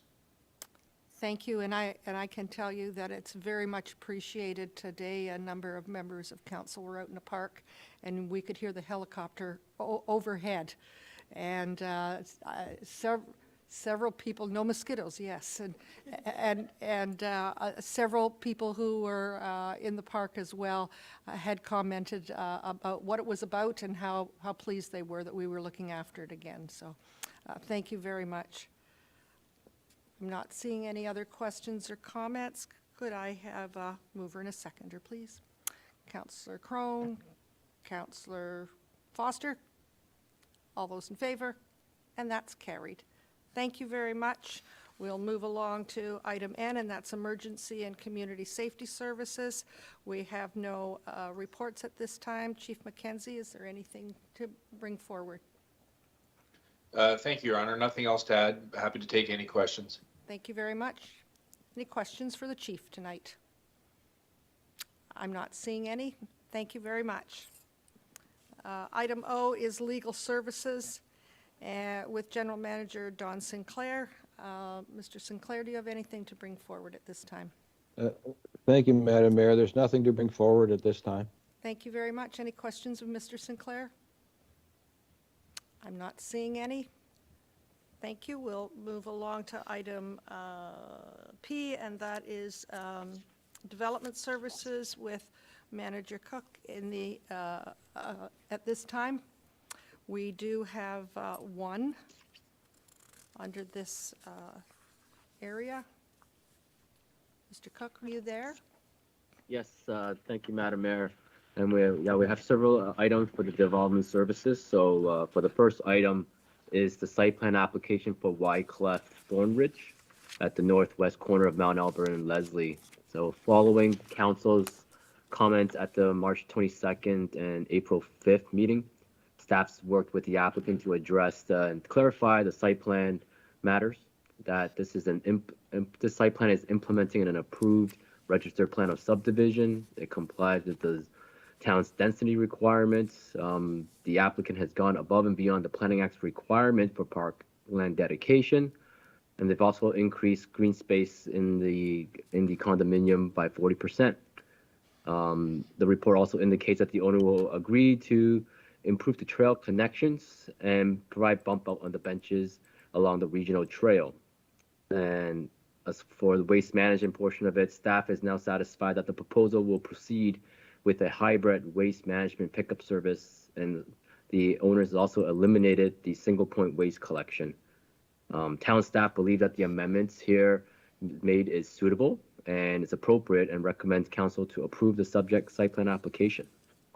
And here, the applicant and owner is here tonight, and staff from various departments also here to answer any questions. Thank you. Thank you very much. Questions from members of council? I'm not seeing any questions. Oh, perhaps. Councillor Persicini and then Councillor Crone.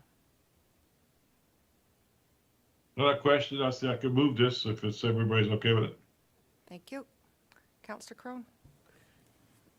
Thank you, Madam Mayor. I just want to thank staff for their work on this, but I want to make sure that, because we're going to have a hybrid system here of garbage collection, that we have proper signage in the sales office so that the purchasers know exactly what they're getting into, because we don't want any hard feelings after the fact.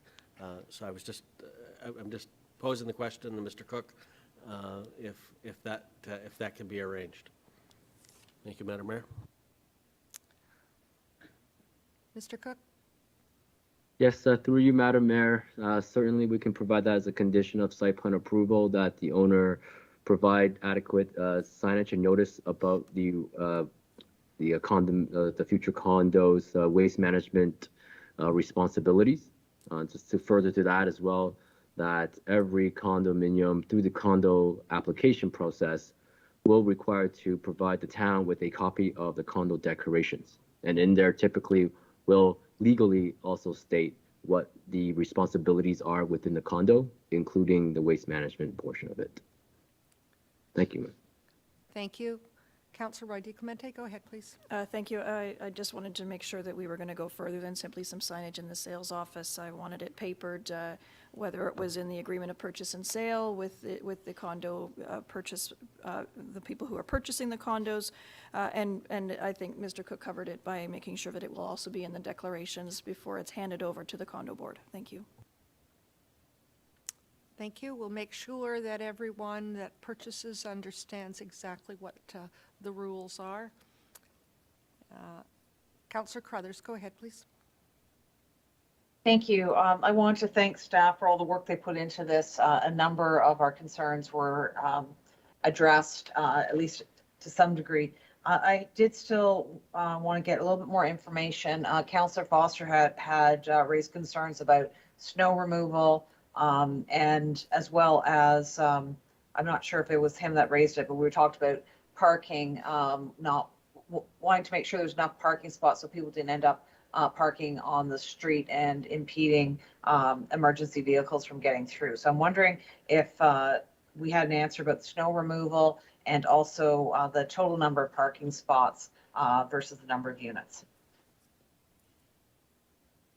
So Madam Mayor, if I may, I think the best person to speak to snow removal would be General Manager Mike Molinari.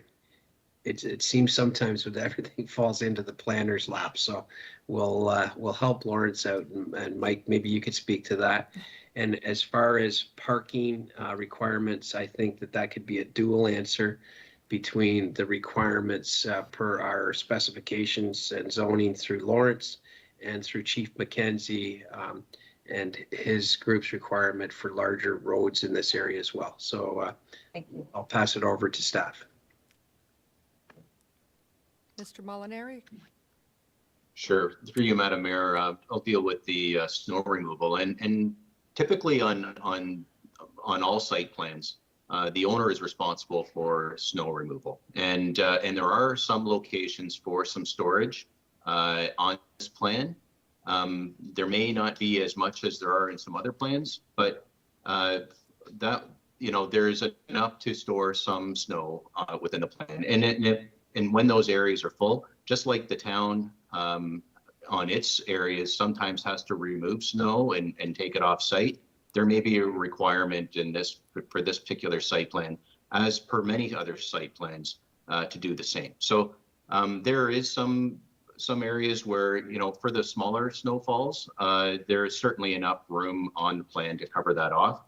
But there may be a need for them to remove some of that snow for larger events or as snow accumulates through the season.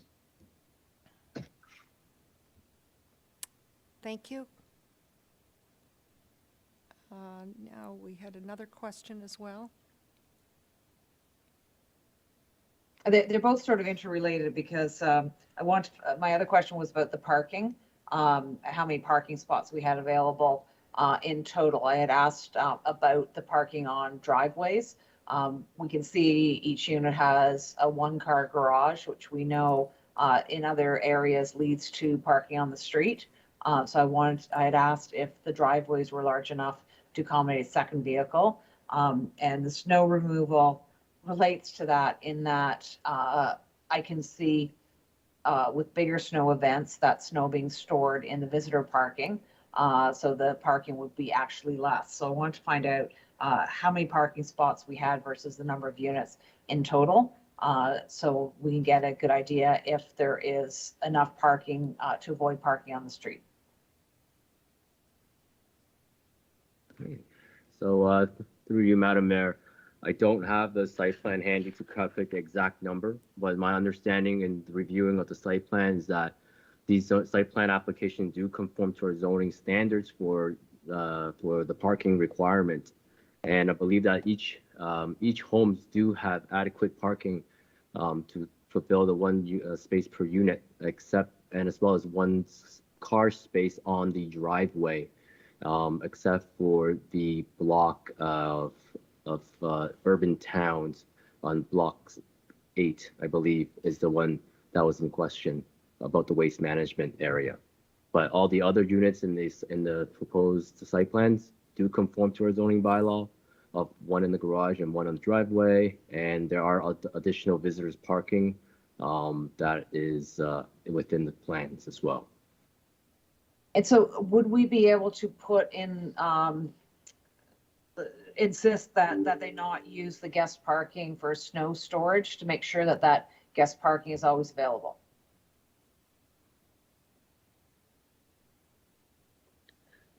Madam Mayor? Yes. I could answer that one. That's a very reasonable requirement that for guest parking on Christmas Eve, that it's not full of a snow pile. That will be for sure. We've had this one before council many times. It's incrementally moved along. I don't know, Madam Mayor, it's not usual protocol. I know that the owner and their consultants here tonight, I don't know if they could add any value to these answers or if they wish to, or whether council would want to hear from them as far as parking, snow removal, and assurances of how that would work. I'll leave that to council's accord. I appreciate they've responded when they made a deputation, so I was more looking for answers from our staff. It's not so much the guest parking on Christmas Eve that I'm worried about, it's the blocking of the street. So I think you had mentioned that the chief might be able to speak to the narrower road widths and emergency vehicles getting through if people do end up parking on the street. It's a public safety concern when we have these narrow streets and limited parking.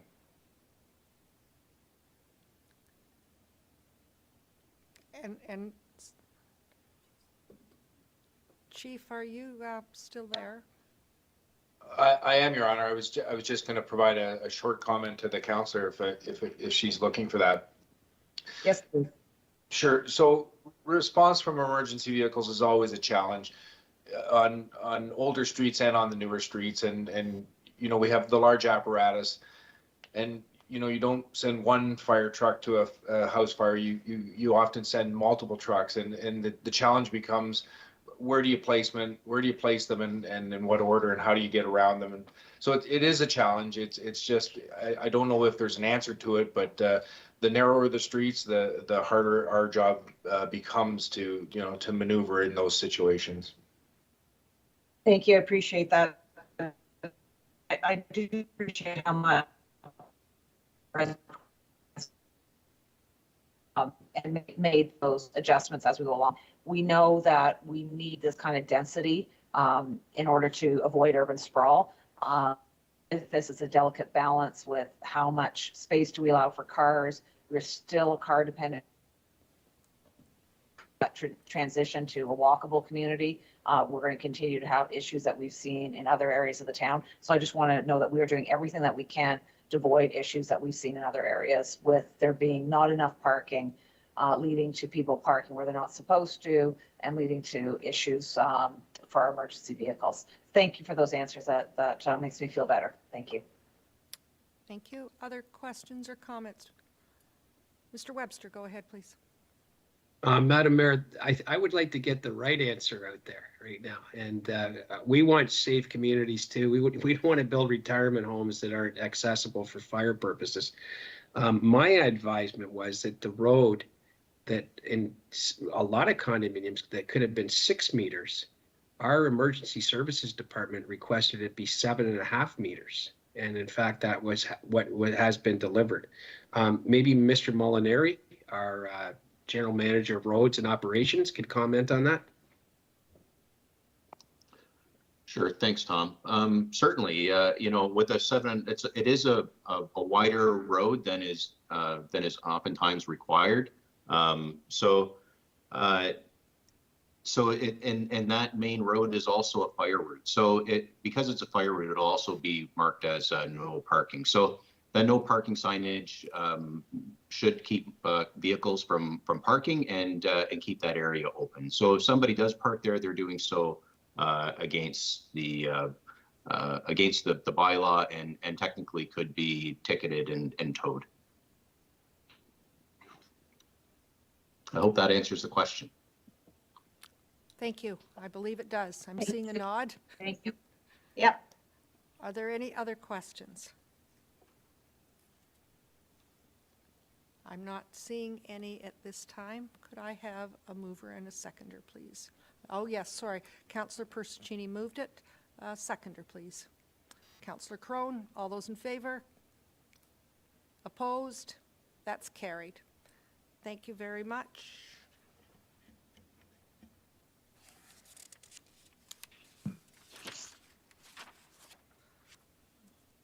We have a second item on this agenda, and that is regarding part lot control exemption bylaw, Regal Crest Homes.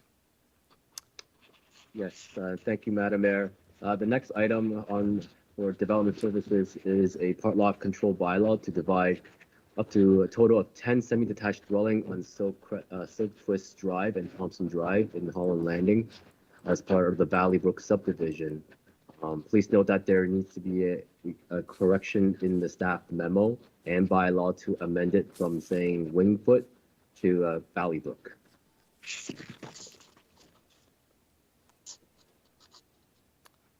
Thank you. Questions? I'm not seeing any questions. Be it resolved that Development Services Planning Branch 2022-05 dated April 20th, 2022 regarding a site plan application by Wycliffe Thornridge. Oh, sorry, I'm on the wrong one. Number 2. We already looked after the last one. Be it resolved that Development Services Planning Branch Memorandum dated April 20th, 2022 entitled Part Lot Control Exemption Bylaw, Regal Crest Homes, Anchor Woods Limited be received, and that is PLC 2205. Any questions or comments? Moved by Councillor Crone, seconded by Councillor Roy DiClemente. All those in favor? And that's carried. Item number 3 in Development Services Planning Branch Memo Part Lot Control Exemption Bylaw Oxford Subdivision Phase 1, and this is in relation to item T2. Be it resolved that Development Services Planning Branch Memorandum dated April 20th, 2022 entitled Part Lot Control Exemption Bylaw Oxford Subdivision Phase 1 PLC 2206 be received. Are there any questions or comments on this one? Any staff comments at this time? No comments from staff. Thank you. Could I have a mover and a seconder, please? Councillor Crone. Councillor Foster. Thank you. All those in favor? That's carried. Item number 4 is notice of public meeting, Advanced Logistics and Distribution Center, Green Lane Northeast, GP Limited, 18818 and 189848 Woodbine. Are there any questions on this item? Councillor Roy DiClemente, go ahead, please. Thank you. Through you to staff, Madam Mayor, just wondering, I believe we addressed a zoning bylaw amendment for Phase 1 with some uses listed. I'm not sure why we need to do a zoning bylaw for Phase 2 that has the same uses. I'm just a bit confused about that piece of it. And secondly, have we heard, given the time that has passed, have we heard anything further about whether we can announce who this building is for? Thank you. We'll start with the first question first. Staff, is there a reason why this is back again? Yes, through you, Madam Mayor. As indicated that it is Phase 2. So Phase 1 did not reach its, I guess it's kind of, you start off at the bottom. It doesn't go all the way up to Mount Albert Road. So it's kind of stops halfway or 3/4 of the way. Phase 2 goes from where it stops and goes all the way up to the corner of Woodbine and Mount Albert Road. That's where Phase 2 really starts and stops. I believe, let me see if I can find this. I believe the staff report has a figure for that. What? I could be wrong. So yeah, in the staff report and the Appendix 1 on the location map, you'll indicate where Phase 1 and Phase 2 starts and stops. So I will refer to that mapping too, because Phase 2 lands is still currently zoned rural and it's not zoned appropriately for the employment use at this time. Councillor Roy DiClemente, go ahead, please. Okay, thank you. I'm just, so Phase 1 has we've seen a proposed site plan that includes a large distribution building that has some truck refueling stations and so on and so forth. Does that building also go into phase 2, or is there a second building that also has the same uses? I'm just trying to understand what's happening here. Yes, through you, Madam Mayor, it's my understanding that those are two separate operations, two buildings that are, they might share similar, at this point, I believe there are two separate buildings on phase 1 and phase 2. And in between that, the interface between the two property lines may be parking and landscape, but it's certainly this building, at this point, it's our understanding, does not straddle the two phase, but we'll have to see as part of the site plan process moves along and see if there's any changes to that plan. Thank you. Through you, as this process moves forward, I'm just flagging that I'm a bit confused. So if I'm confused, I think there will be others who are also confused. And so some clarification as we move forward would be appreciated. Thank you. Thank you. Other questions, comments? I'm not seeing any. Could I have a mover and a seconder, please? Councillor Clemente. Happy to make the motion. I'm just wondering if my second question can be answered about whether the mask can be removed. Oh, yes. The mask can be removed. Wondering when the mystery company can be announced. Do we have any further information on that? Mr. Webster, might you have some information? Unfortunately, I don't, Madam Mayor. At this point in time, they are still not able to release the occupant or the owner. However, with regard to Councillor Roy DeClemente's first comment, if I may, it is very confusing. I thought we already did the zoning. I asked staff. I think part of the purpose for the second meeting will be to discuss that very fact. Why was this separated? My understanding was there is a second use on the northern lands for future, certainly not now. And secondly, it had higher environmental constraints that needed to be really sleeves rolled up and looked at before it came forward for zoning. So a couple of ones there. And hopefully by the time we have this public meeting on April 20th, or not April 20th, but for next month, we will be able to reveal the mystery occupant. Let's hope so. We continue to get questions whether we're in the grocery store or the hairdresser. So I think a lot of people are very anxious to know who might be our new resident business in town. So we'll hopefully, by the time we meet, you're suggesting, Mr. Webster, into the May calendar. We'll see if we can get some information on that. I believe this is proposed for our May, our third meeting in May for the evening session, 6 p.m. Thank you. Any other questions on item number 4? Could I have a mover and a seconder, please? Councillor Persuccini, Councillor Foster, all those in favor, and that's carried. Number 5 is a notice of public meeting, updated official plan, be it resolved that Development Services Planning Branch memorandum for dated April 20th entitled Notice of Public Meeting Update be received. Any questions or comments? Through you, Madam Mayor, if I could just speak a little bit on that one. Thank you. This memo is supposed to update council of the upcoming statutory public planning meeting for the town's official plan. The memo also indicates that the second draft of the updated official plan and schedules and the urban design manuals have been posted online for viewing in advance of the public meeting. However, and brought to my attention after this memo was published that there is a conflict with another event, and as such, staff will request council to consider to push the statutory public meeting by 24 hours to the following evening on May 11th and receive this memo as amended. Thank you, Madam Mayor. Thank you. Questions, comments from members of council? I'm not seeing any. Could I have a mover and a seconder, please? Councillor Crone is moving it. And do I have a seconder? Councillor Roy DiClemente. Madam Clerk, did you have a question, comment? Through you, Madam Mayor, I have prepared a resolution to this effect for the change of date proposed, as we do have to adopt that through a council resolution. So just noting that the memo is being received as amended, and that the meeting date will change from May 10th to May 11th at 6 p.m. to facilitate the statutory public meeting. Thank you. Noted by the mover and seconder. Thank you. All those in favor? And that's carried. Thank you.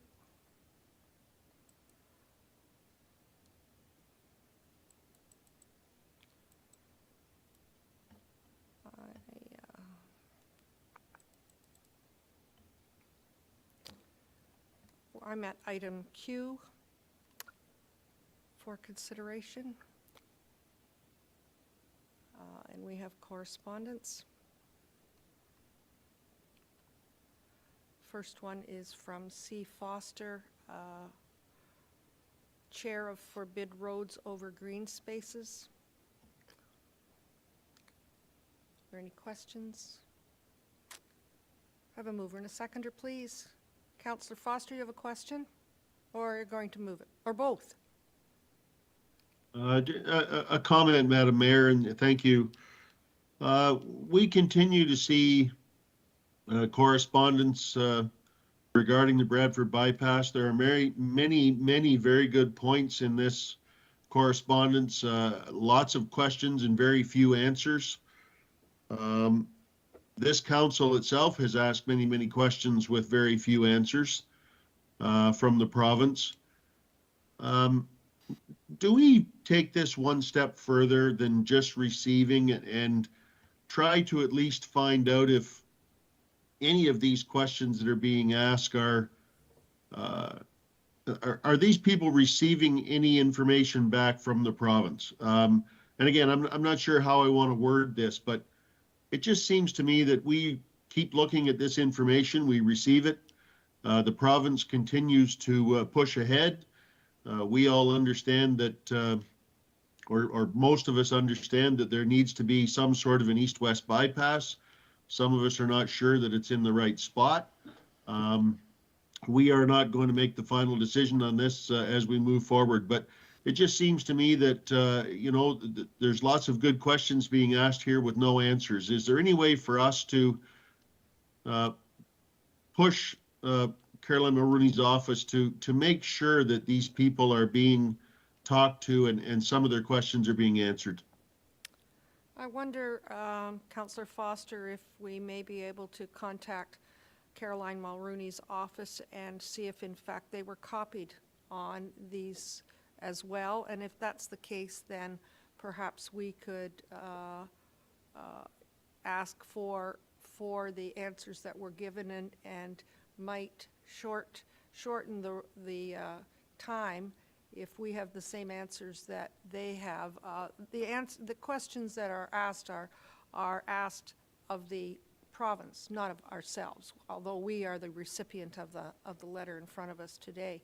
And I'm just trying to determine what might be the best way, whether they have sent it out to a variety of municipalities, perhaps Bradford, West Gwillimbury as well, or whatever the case may be.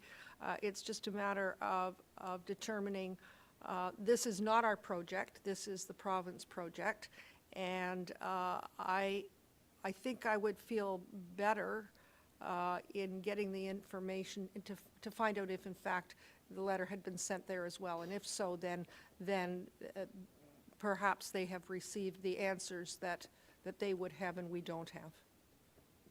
Councillor Foster, go ahead. Agreed, Madam Mayor. I just like to, I think that we need to, make a little bit of a push to make sure that some of these questions are being answered. Thank you. Thank you. And the other part of it as well is if we all are aware of the answers to these questions, then rather than sending a letter and waiting for an answer, sometimes it's weeks, if we can be aware of the answers even on most of the questions that are on this or some of the others, then we may be able to work with the residents and let them know sooner than later. I'm just wondering how we might be able to restructure this resolution to include East Gwillimbury and having the answers. Perhaps I can leave that with Madam Clerk. Through you, Madam Mayor, I can perhaps provide some draft of a resolution based off of the discussions that Council has had so far. Just bear with me for a moment.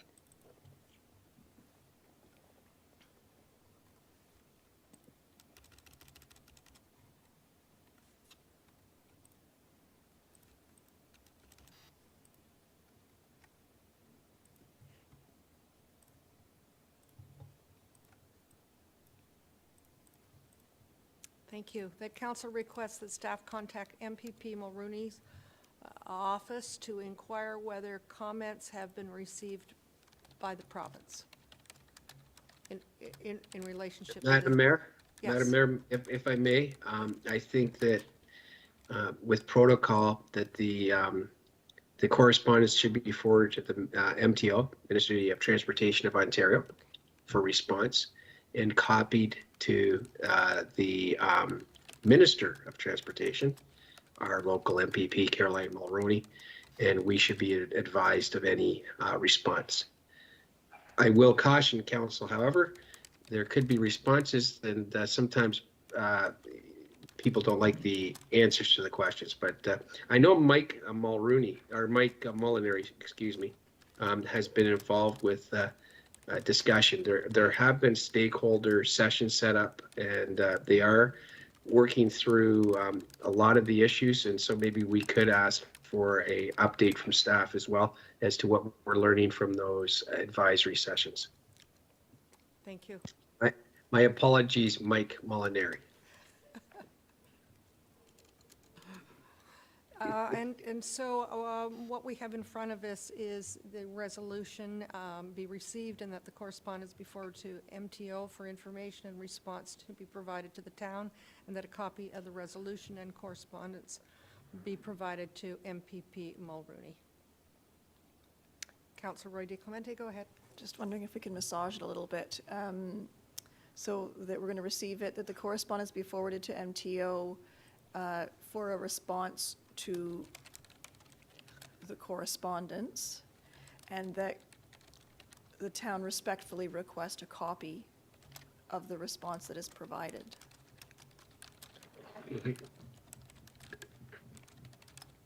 And then we want to have a copy of the resolution and correspondence to be sent to our MPP as well. And I'm just noting the correspondence itself says that it's to regional and municipal politicians. It doesn't look like it's being sent to the parties that we're discussing. Thank you.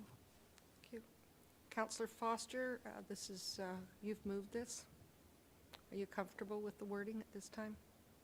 Yes, Madam Mayor, I am, and thank you to the CAO and Councillor Roy DeClemente. I knew that I would be rescued if I jumped in there. Thank you.